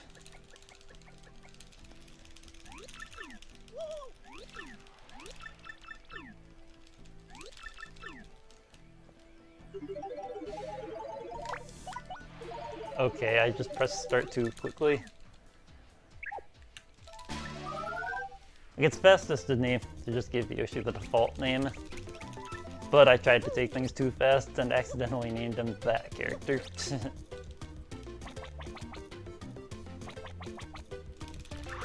Not a big deal at all, it's just a little slow. Slower in terms of menuing time, that is. The name length doesn't matter. And with that, we are out of here. But first, we're gonna buy some stuff at the shop.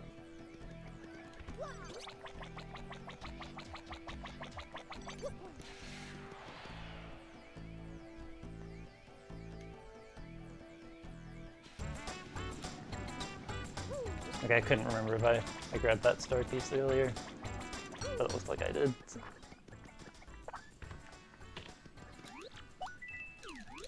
Wait.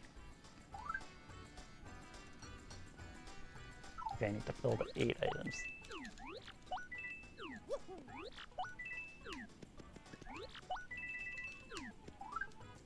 Okay, that looks right to me.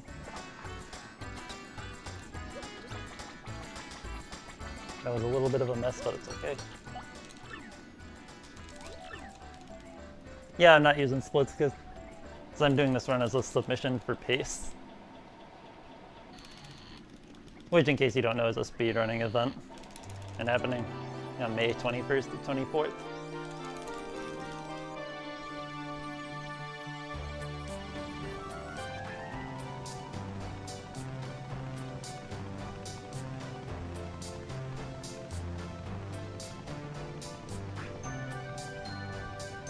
Yeah, I'd really love to get to run this there.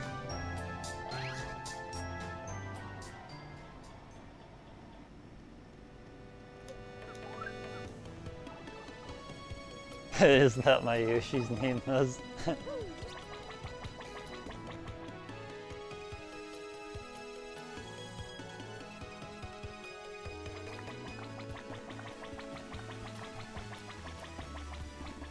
So anyway, now I'm going to be checking Charlieton for the boost sheet again.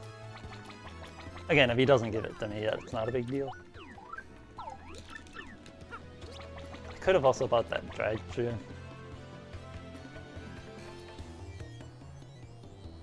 Just to empty out his inventory and increase his odds of giving me the boost sheet.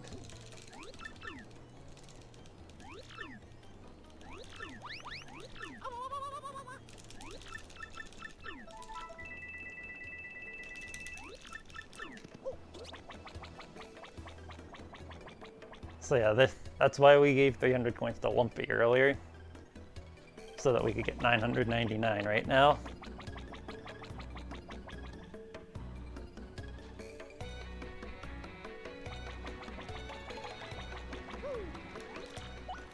So now we're gonna pay Gus 10 coins. Go to the Trouble Center and take on Frankie's Trouble.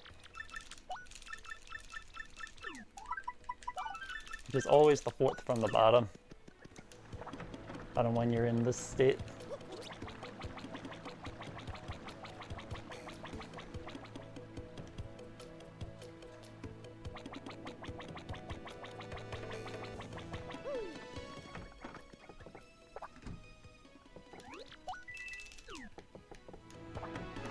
Now we finally buy Buy the contact lens and give it possessed too. And I was gonna go into the sewers to refresh Charlie's inventory, but I forgot, so I'm gonna go up to the train station to do that. And again, there's a slower backup view sheet if he decides not to give it to me. It's like not a big deal at all if I don't get it.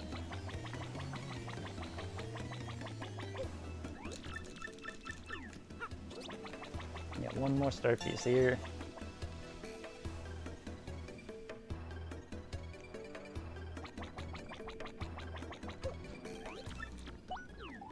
There we go. Don't need to take the slower alternative. The alternative would be to go to Twilight Town and get the one in the storeroom there.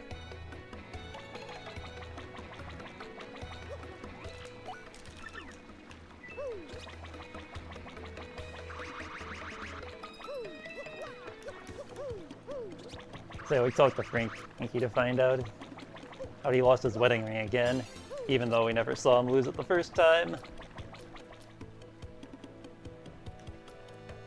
Oh yeah, we're gonna go ahead and get it back for him.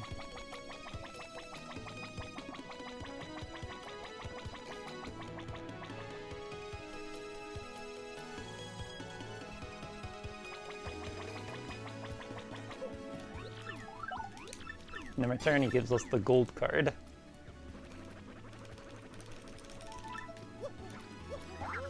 Nice spin jump. The gold card will make Power Rush available in the Pianta Parlor. So we're just gonna buy a whole ton of Pianta tokens. And we're gonna be buying 8 Power Rushes. Now the optimal route would only buy 6 here, but like I said before, I'm doing a slightly safer route, so I'm buying 2 more.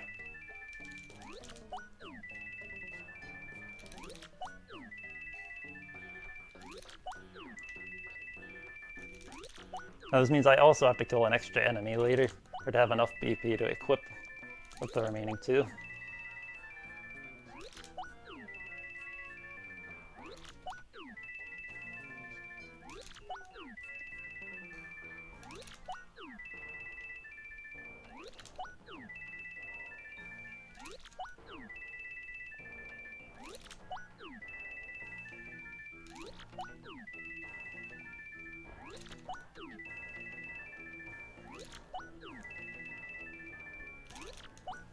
I guess another thing to note is that after I buy the Power Rushes, I'll be entering West Side goods. The reason for that is because there's a potential game crash that can happen when you enter the boss arena in X-Naut Fortress.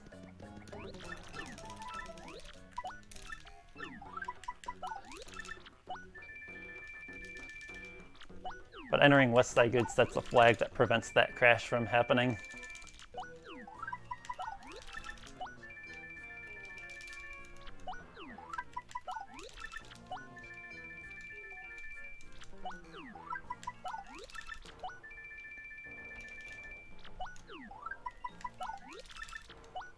I'm also going to buy a life shroom while I'm in there because I missed the one in Hotel Castle.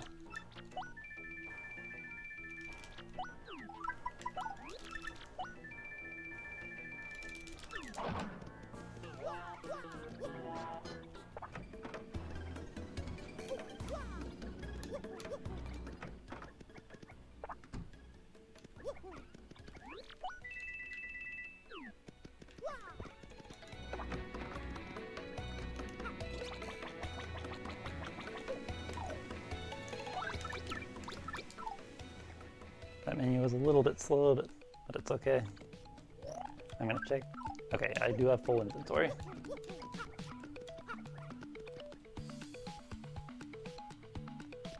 So now we're actually gonna finally complete Chapter 7.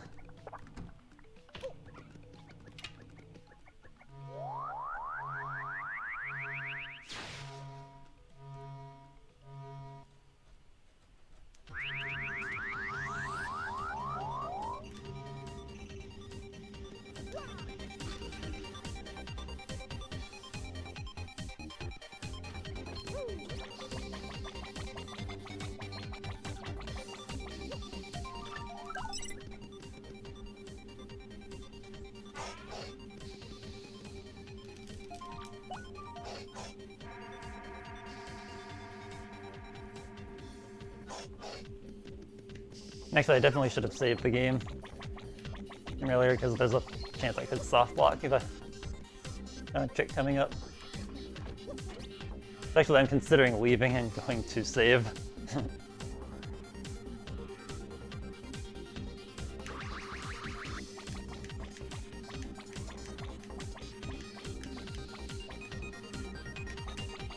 Yeah, by the way, there's that trick you can do to speed up that tile rune.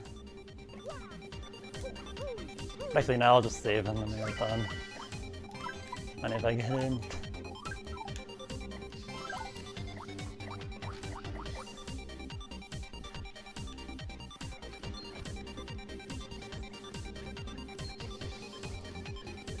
For the moment, I'll just take my chances.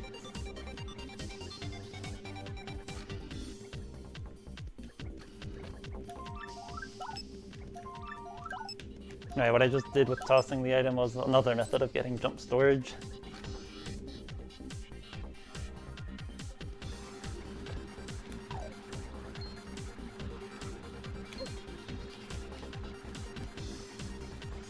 Which allows us to do this.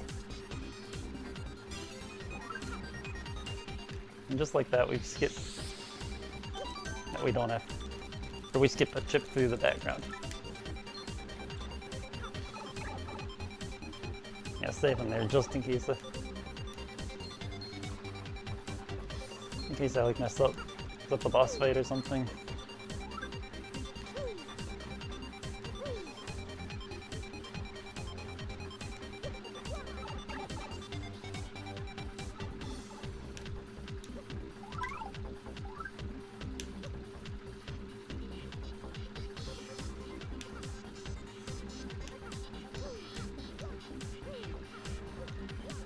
On categories where you get ultra beats, you can skip up the background entirely by just spring jumping up to the platforms.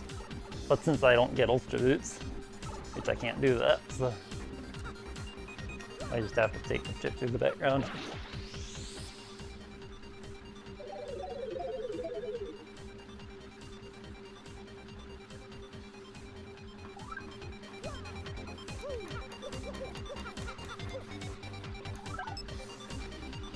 Yeah, like right there. Like right when I tried to open the doors where the game would crash. I would have a chance of crashing if I did. And West Side Goods. It's also worth noting that that crash only happens if you don't hit the conveyor belt switch. So like it'll never happen in casual play.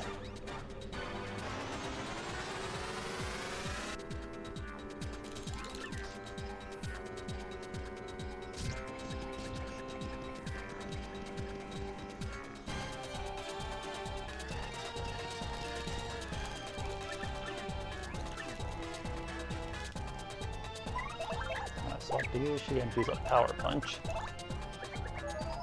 to increase my damage output.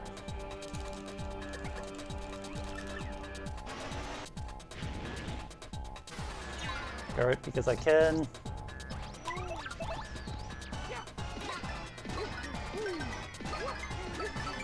Six power bounces.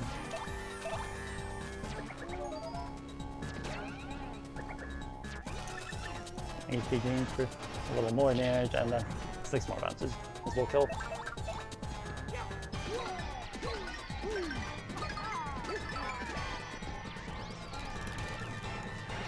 And styling on him.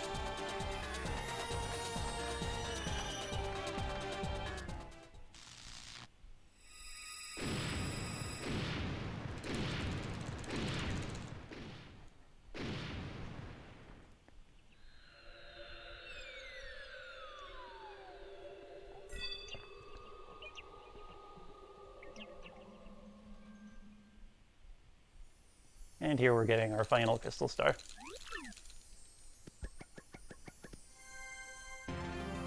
And I guess I never mentioned, we also got our final partner with Yoshi.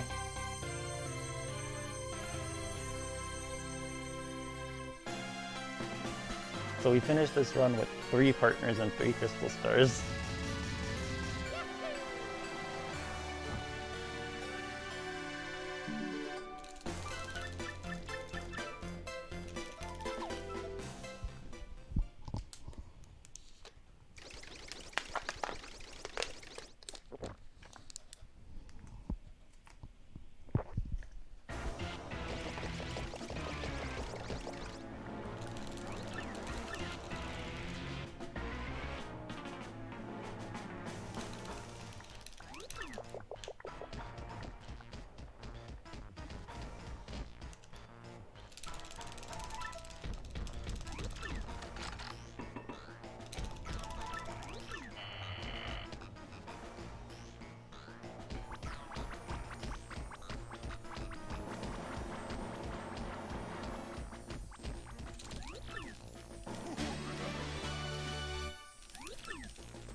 Looks like Bowser finally got his hands on our Crystal Star. Or so he thinks.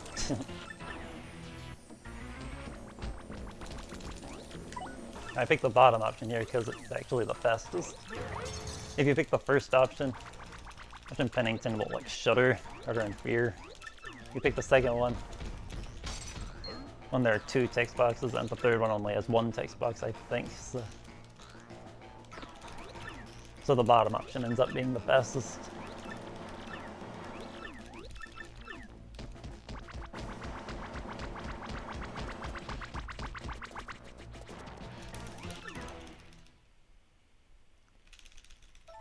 Which, by the way, happens. You have to be picking Koopa Koot.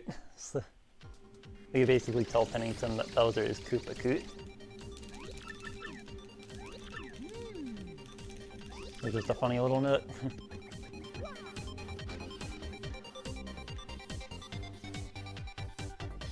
And yeah, if you remember me mentioning after Chapter 1, and about Japanese not healing you, you can see it right here. Like on US, this I'd be at full health now.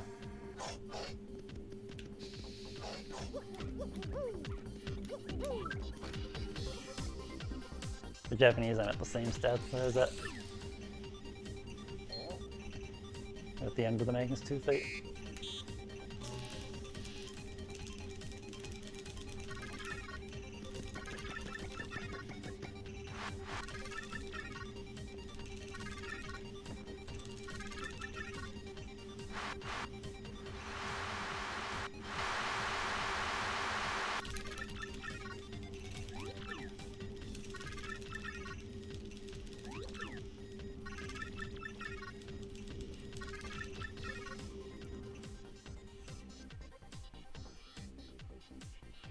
So not a whole lot to talk about here. We just go down to find tech. And he'll use the last of his power to let us take the teleporter back to Rookport. Oh yeah.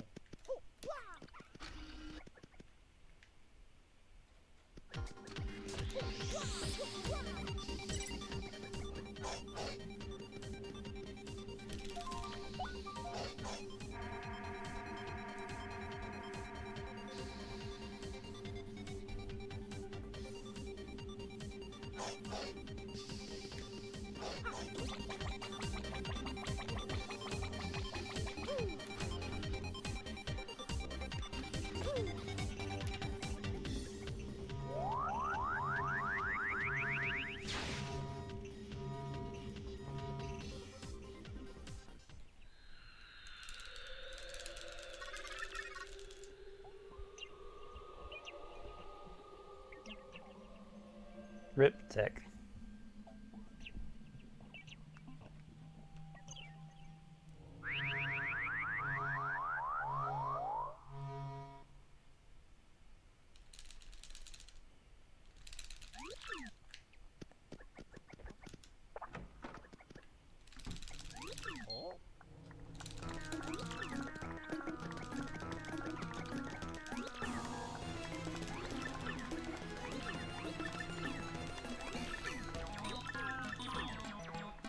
That was a cool trick we can do here.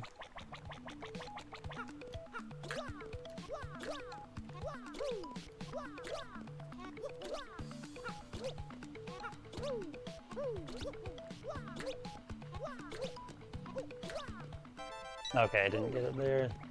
So backup I can do right here. So I was supposed to get jump storage off of that email, but I failed it, so instead I had to get it off that start piece.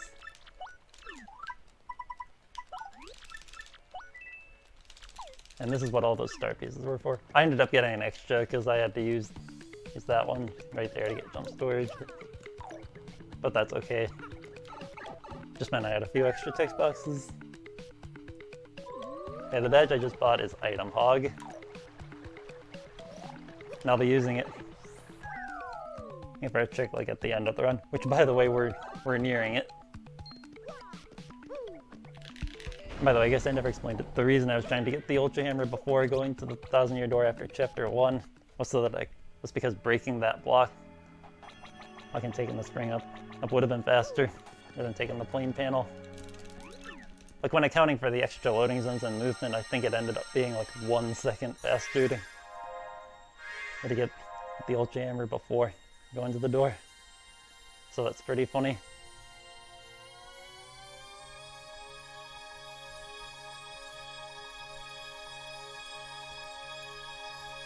Like I didn't get any of that time save because I failed the jump storage, but it's okay.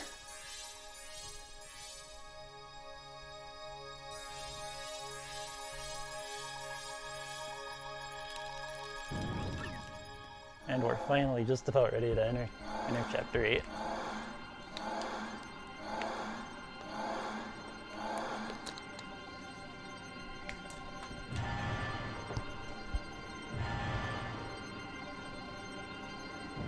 But yeah, some parts of this run have been a bit of a train wreck, but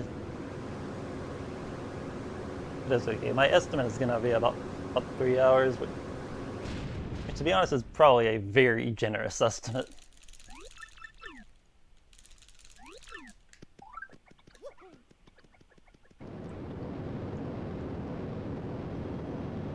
Especially with the backup files I'll have.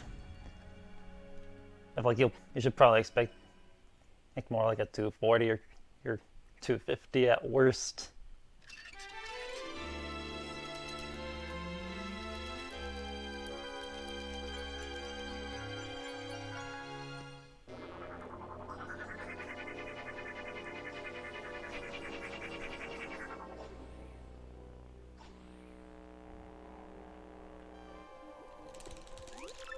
Oh yeah.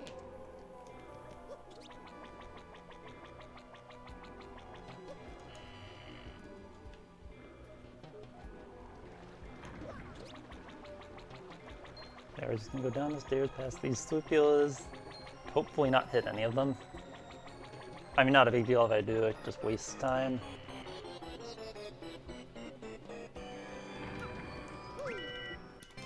Getting the shooting star. But, okay.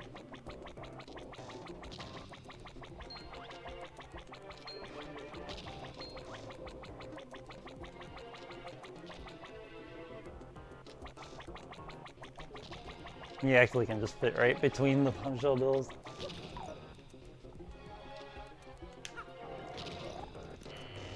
And you can also like slip right by the cannons too. As you just saw right there.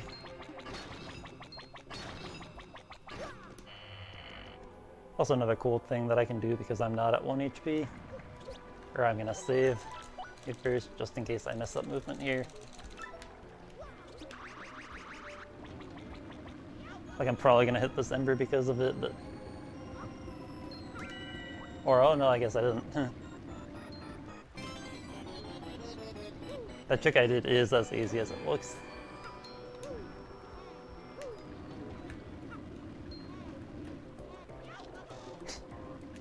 Oh, I better be careful.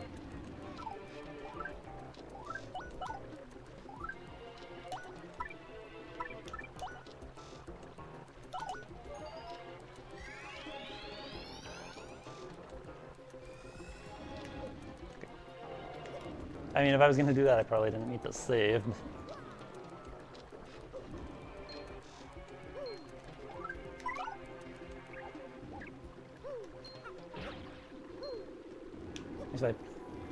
You actually can do this without coops. Nice. Okay,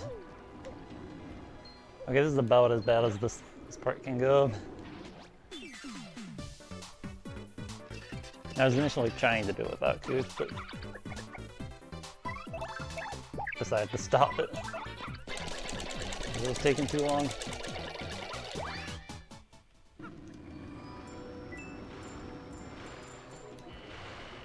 And yeah, use the invincibility frames to get past the fire bars. Because normally you're supposed to use tooth mode or Vivian to get past them. But we don't have either of those. So.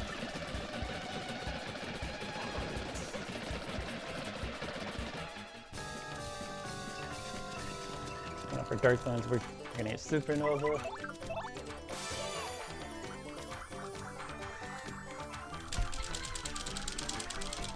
You get to hear me just mash the A button.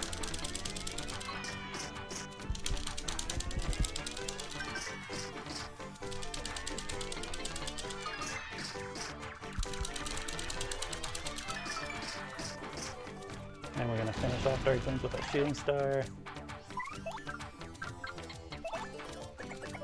I almost tried to menu that fast, forgetting I sort glitched, so... Yeah, that would not have been good. Luckily I changed my senses in time. I took it slow.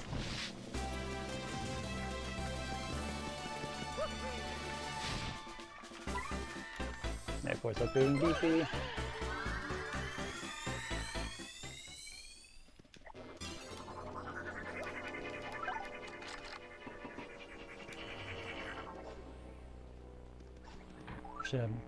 Oh no, I have 8 items. Look. Good thing I checked.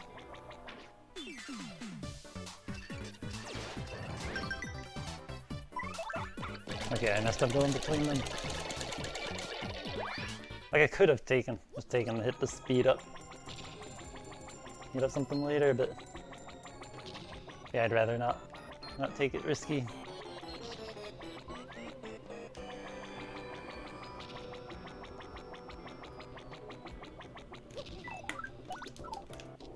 You know, I'm equipping item log.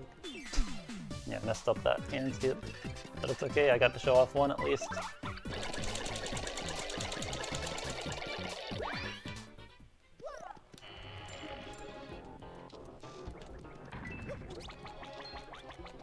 Now I pick up a jamming jelly to fill up my inventory. Yep, we looking good.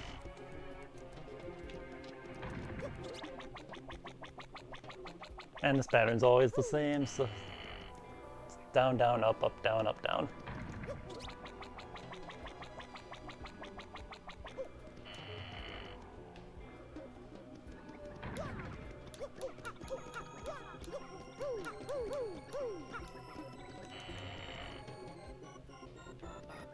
Hey, Elho, thanks for the good luck.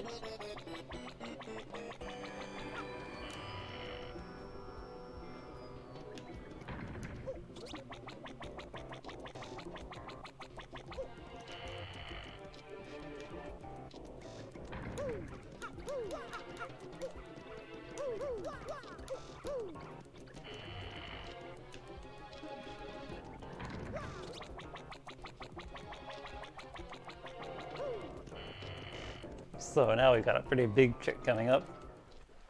And it's the whole reason I got Yoshi. And it's also why I got and equipped item hog just now.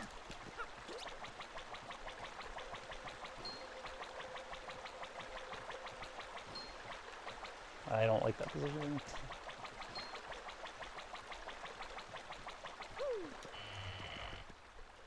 Yeah, the trick coming up is known as Palace Skip. It's pretty complicated. The first part has quite a bit of RNG, but I do have a plan. And to make it marathon safe.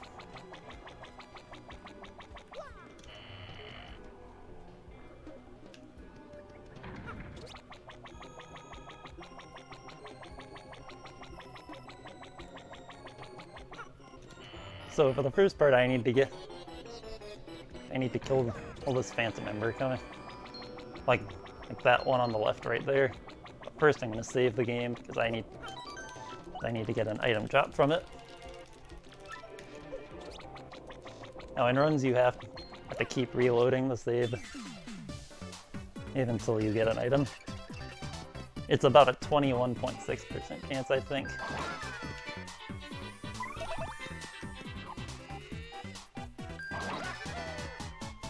And waste like 50 seconds every time you don't get an item. Like I say there, I didn't get one. So I have to reload and try again. So like if I take too long to get an item drop in the marathon, I do have a backup save with Ultra Boots. The whole reason I need an item drop is to get a Goombella text box stored, so But with Ultra Boots, you can just get one without having to rely on RNG. So like I'd say if I don't have an item drop by the 220 mark, like I'd just load up that save. Well, the rest of the trick after it's also kind of hard, but I do have another plan. And if I take too long to get the trick.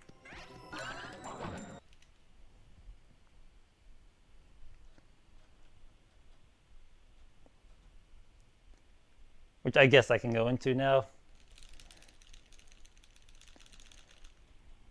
Because on that other file, I also have Miss Smells cheated in, which will let me do an easier version of Palace Skip. Like, hopefully it wouldn't resort to that, but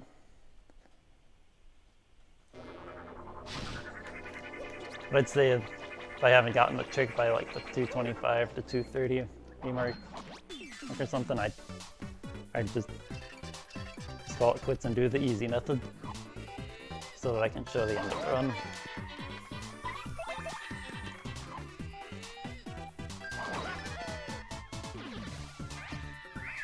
I could also limit it to a certain number of tries for an item drop, just so we don't have to sit here too long. There we go. Okay. That's the same RNG my PB got, I'm pretty sure.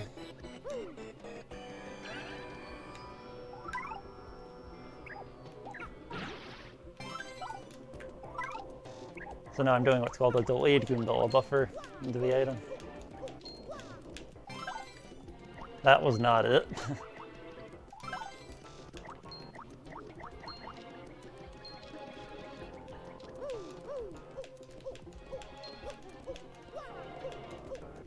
That position's shaky, yeah. Yep. So I need to use Goombella and walk into the item. Or like walk into the item as Goombella is being used. Like all of these I've walked in too early.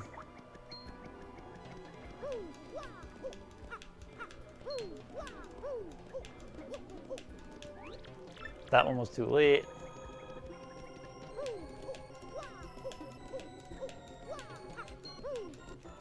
There it is. So now I have a text stored, but I wouldn't have been able to move. So I let this Ember hit me. Oh no, I don't swap partners.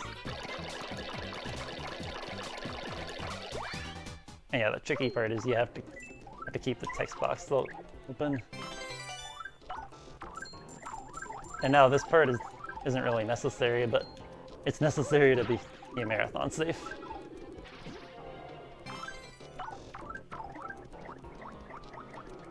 So yeah,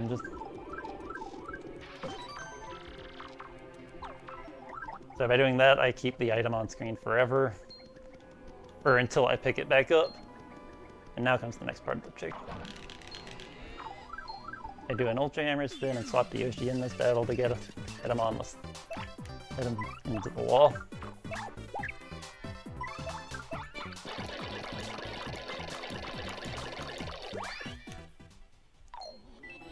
Now I go into paper mode, inch over to get Yoshi out of paper mode.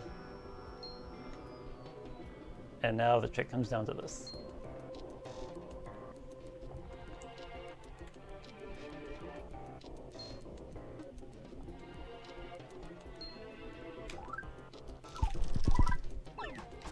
Okay, here we go. Okay, no, I was slightly too early on that one. So what I just did there was called a Yoshi teleport. Which if you use Yoshi while closing a Goombella's text box, it messes with partner usage values, which for Yoshi's case would like teleport Mario toward Yoshi's position. So I'm trying to clip like just very slow. I'm trying to clip into the ground, but high enough to hit the Ember.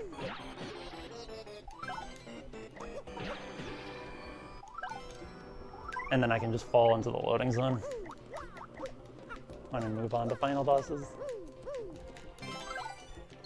But since I failed that, I have to do this part over again. Which isn't really the greatest thing, but it's okay.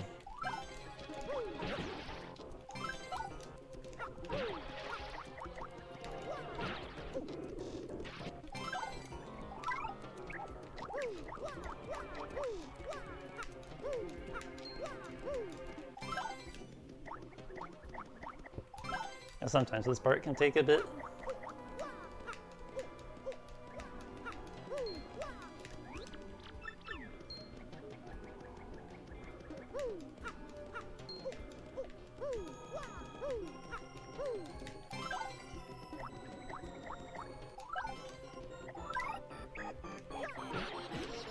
Oh, I'm surprised Coops grabbed that.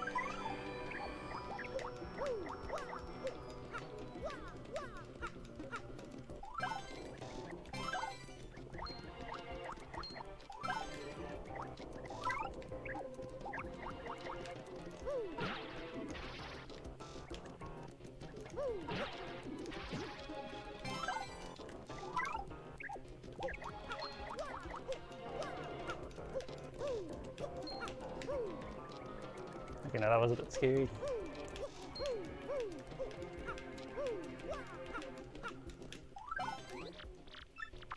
Okay, finally got the text box again.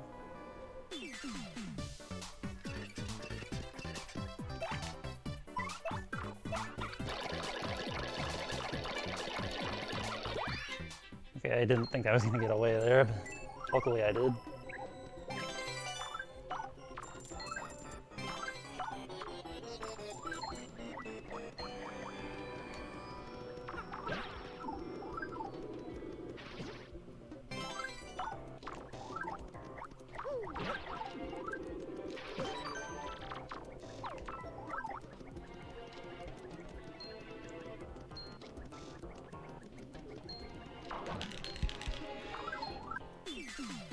Also, I don't think I said thanks to Gazette Castle.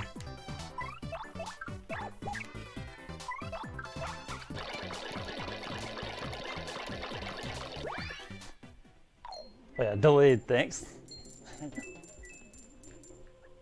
Okay, let's see if I can get it this time.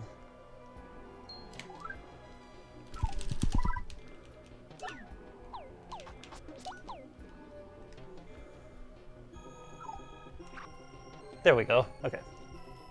Second try is fine. So that time I actually was able to do it without getting the encounter.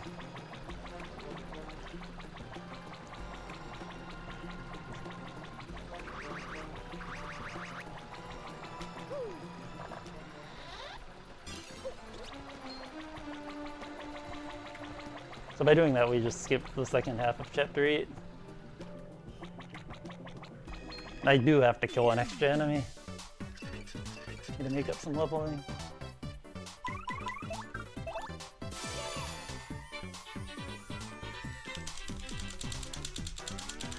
Because again, I'm using a safer route. I mean, it's the same route the current world record uses, but it's just no one's gotten sub 230 with the optimal route. Oh my god, that mash was bad.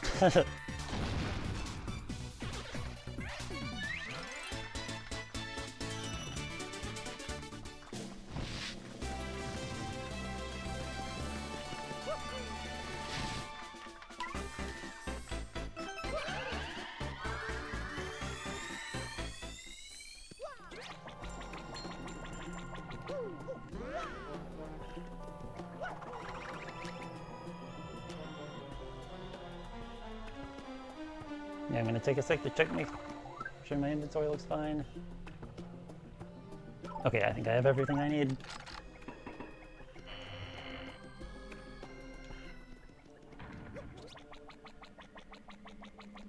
Fortunately, I don't really know where any of my items are, so I'm gonna take all my menus slowly.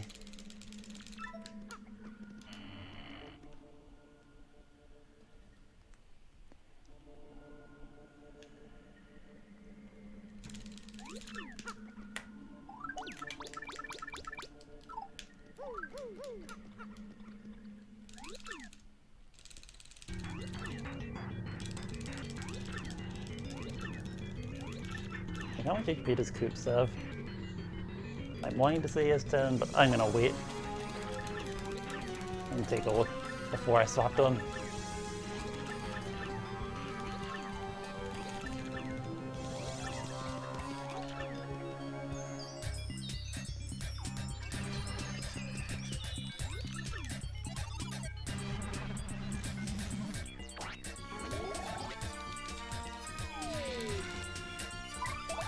Okay, yes, 10.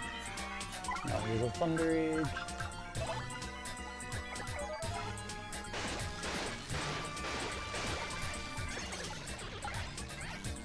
Now I let Grotus get me into danger to activate all my power rushes.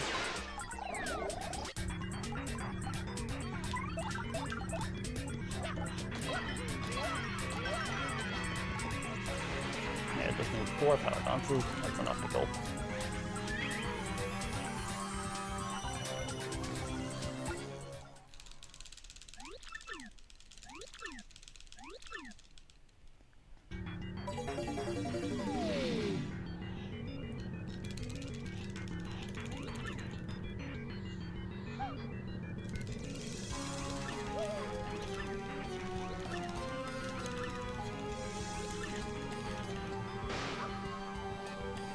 So this one has basically been a somewhat worst case scenario, and it's still gonna be like a 240. Like, I guess not really worst case, but like not far from it.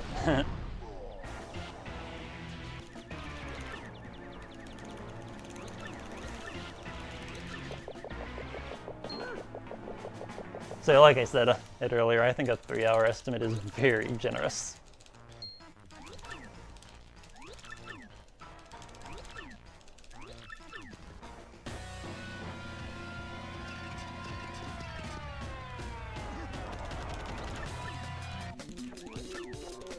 Just need 5 power bounces to kill Bowser.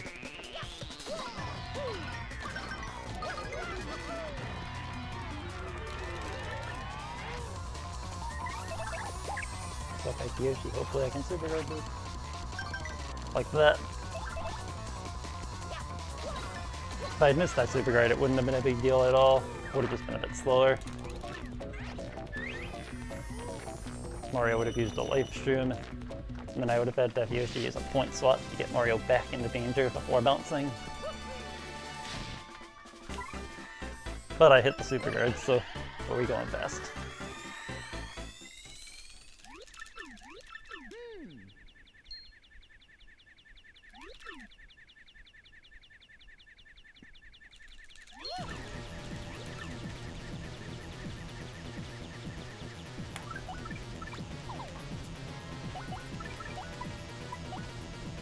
Yeah, I'm actually burning this life stream because it can potentially save us time and is not necessary. It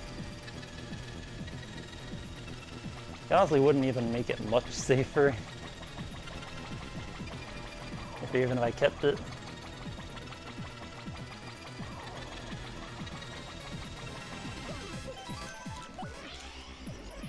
Because yeah, chances are I would just lose it before it, or it would be helpful anyway.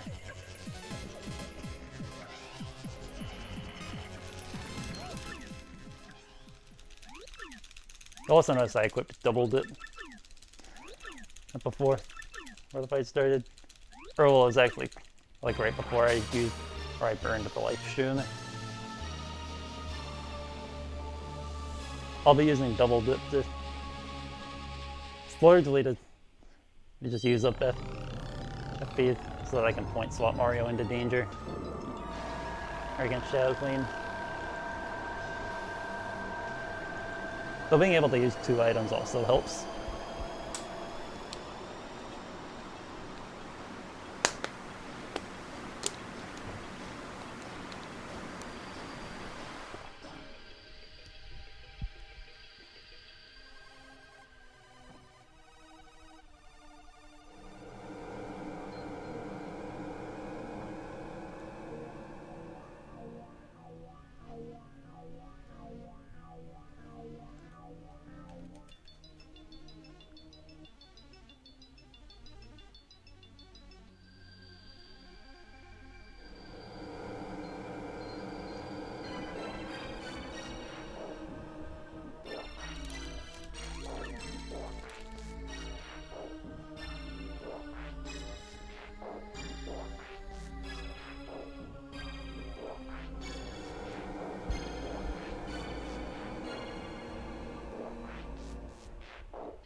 So yeah, not a whole lot to talk about right now. Just got a bunch of cutscenes just before the Shadow Queen fight starts.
One thing to note is that I will be getting a dialogue option coming up soon, right before the fight.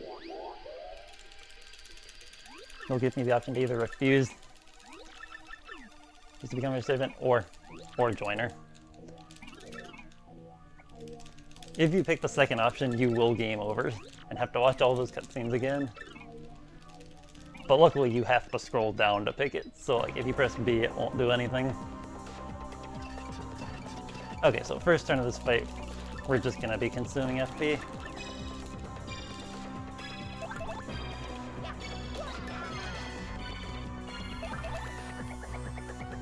Failing that gold bumper.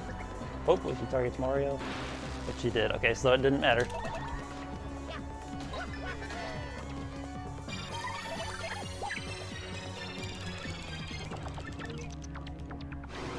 If she had targeted Yoshi, I would have just had to use a point swap up to get Mario into danger.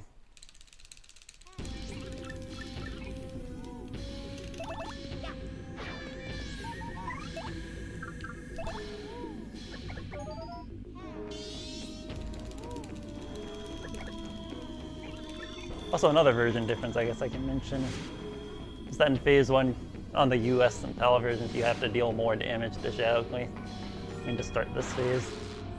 Okay, Coops died, that's good. That saves time. So now I don't want to have to take his turns.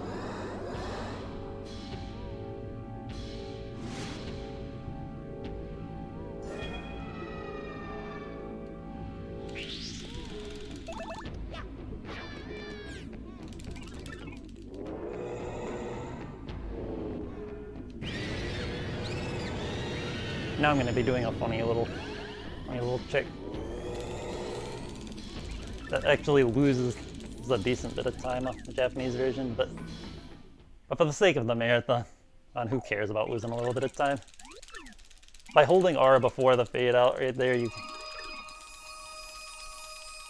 can actually make Mario and his partner enter paper mode during this cutscene. So now Mario will be in paper mode for the rest of the run. Looks like he stays this way during the epilogue too.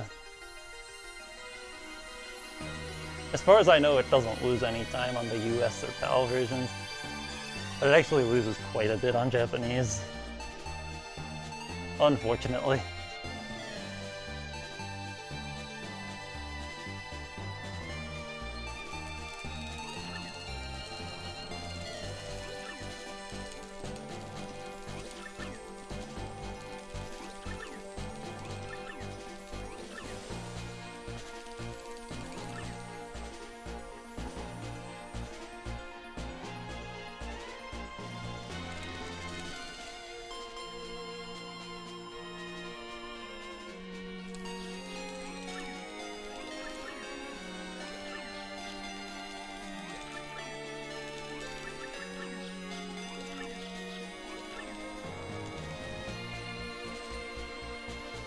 Yeah, again, just a bunch of cutscenes, so not a whole lot to talk about.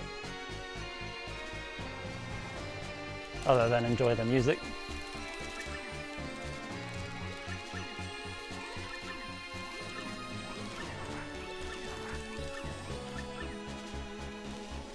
And my phone ringing.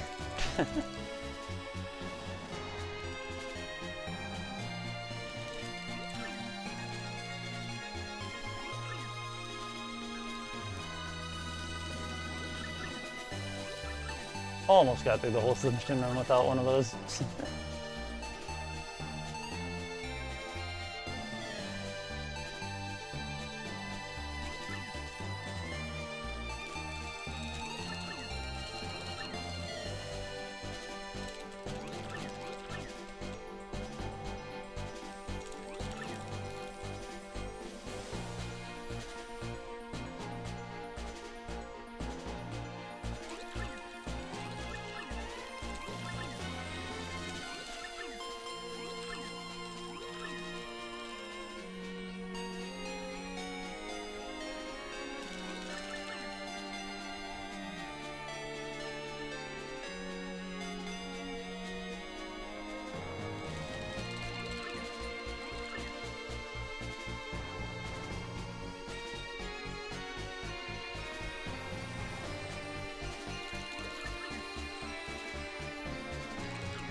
Oh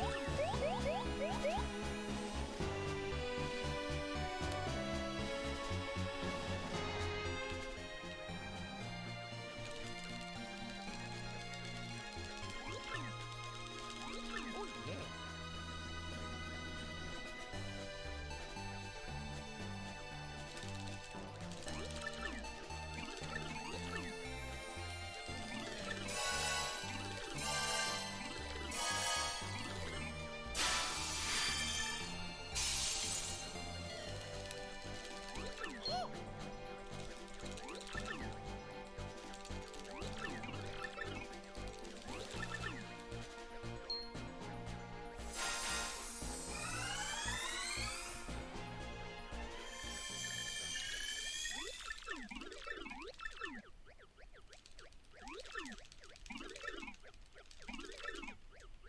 Okay, time for final phase.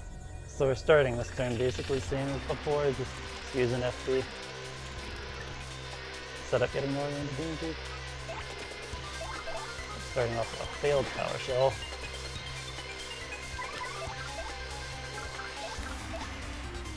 Now I doubled it with Bushia and Mario and a point swap for Mario.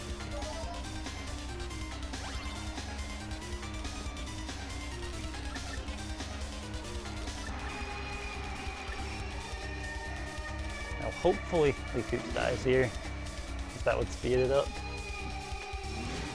Okay. Okay, nice. Now we bounce.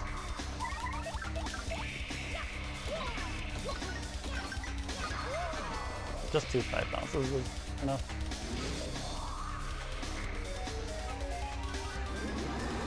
Unless you would steal HP from Koops on this turn, in which case I would need one more.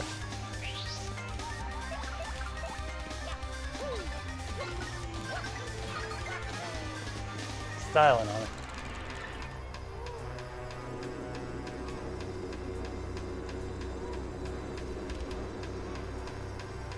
And that's the fight.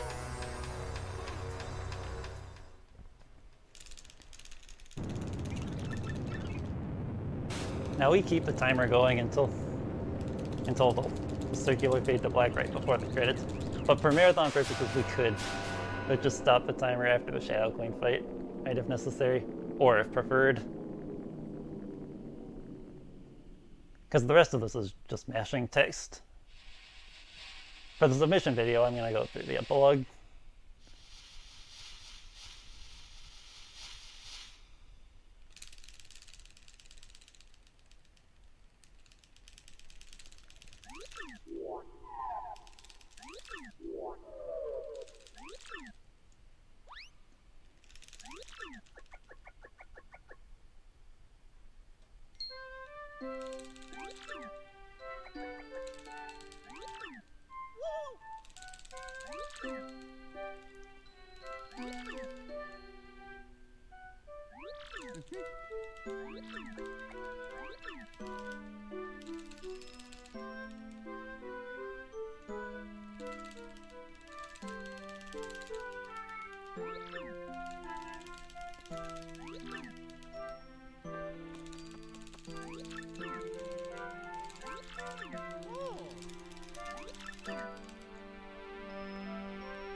Like, yeah, if I didn't do paper mode ending, the screen would have faded out by now.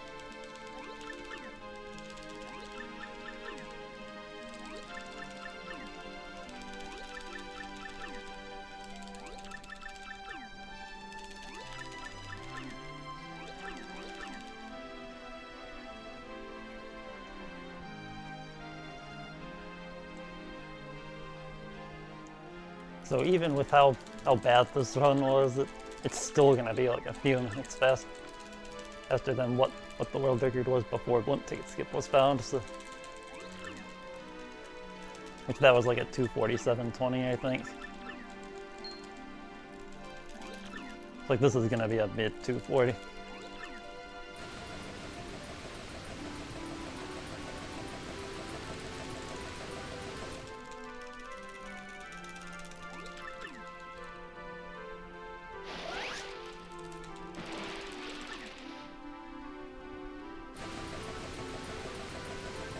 So I should have no problem in finishing within 3 hours.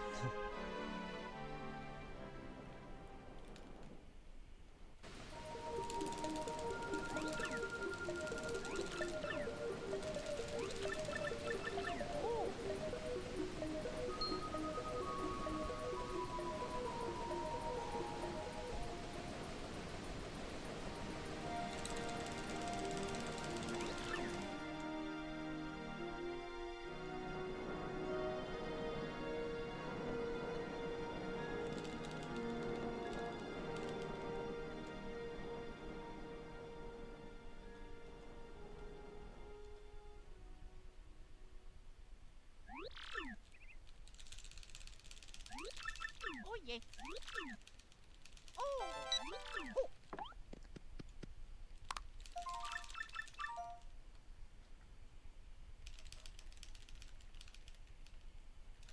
So here's where we get to see Goombella just going back everywhere we've been.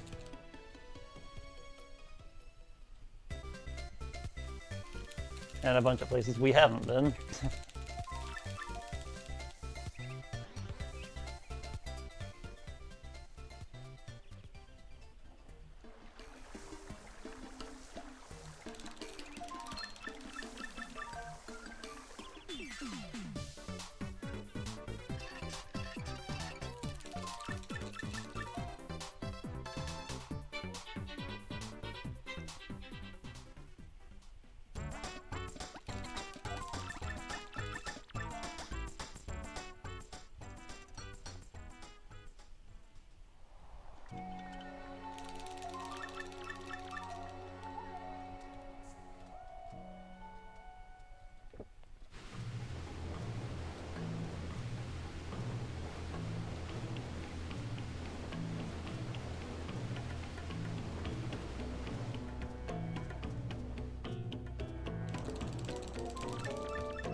Also, it turns out tech is alive after all.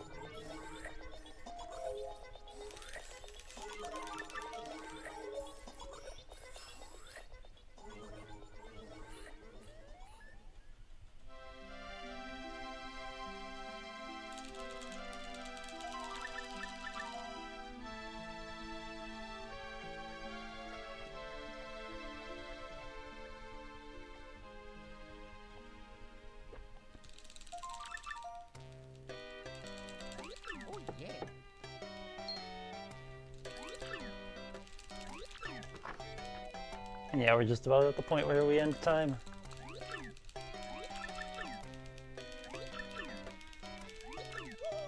Like when the screen goes fully black right here.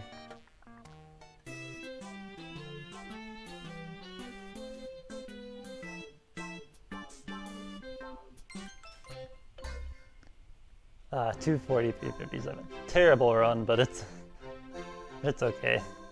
Still like 3.5 minutes faster than what the record was before Blimp Ticket Skip.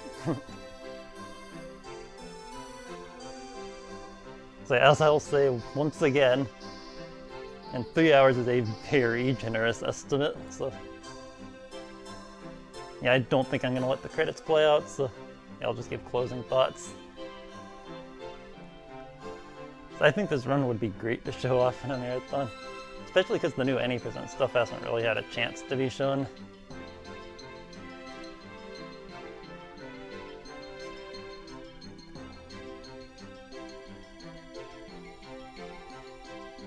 I'd love for Pace to be the event to do it, so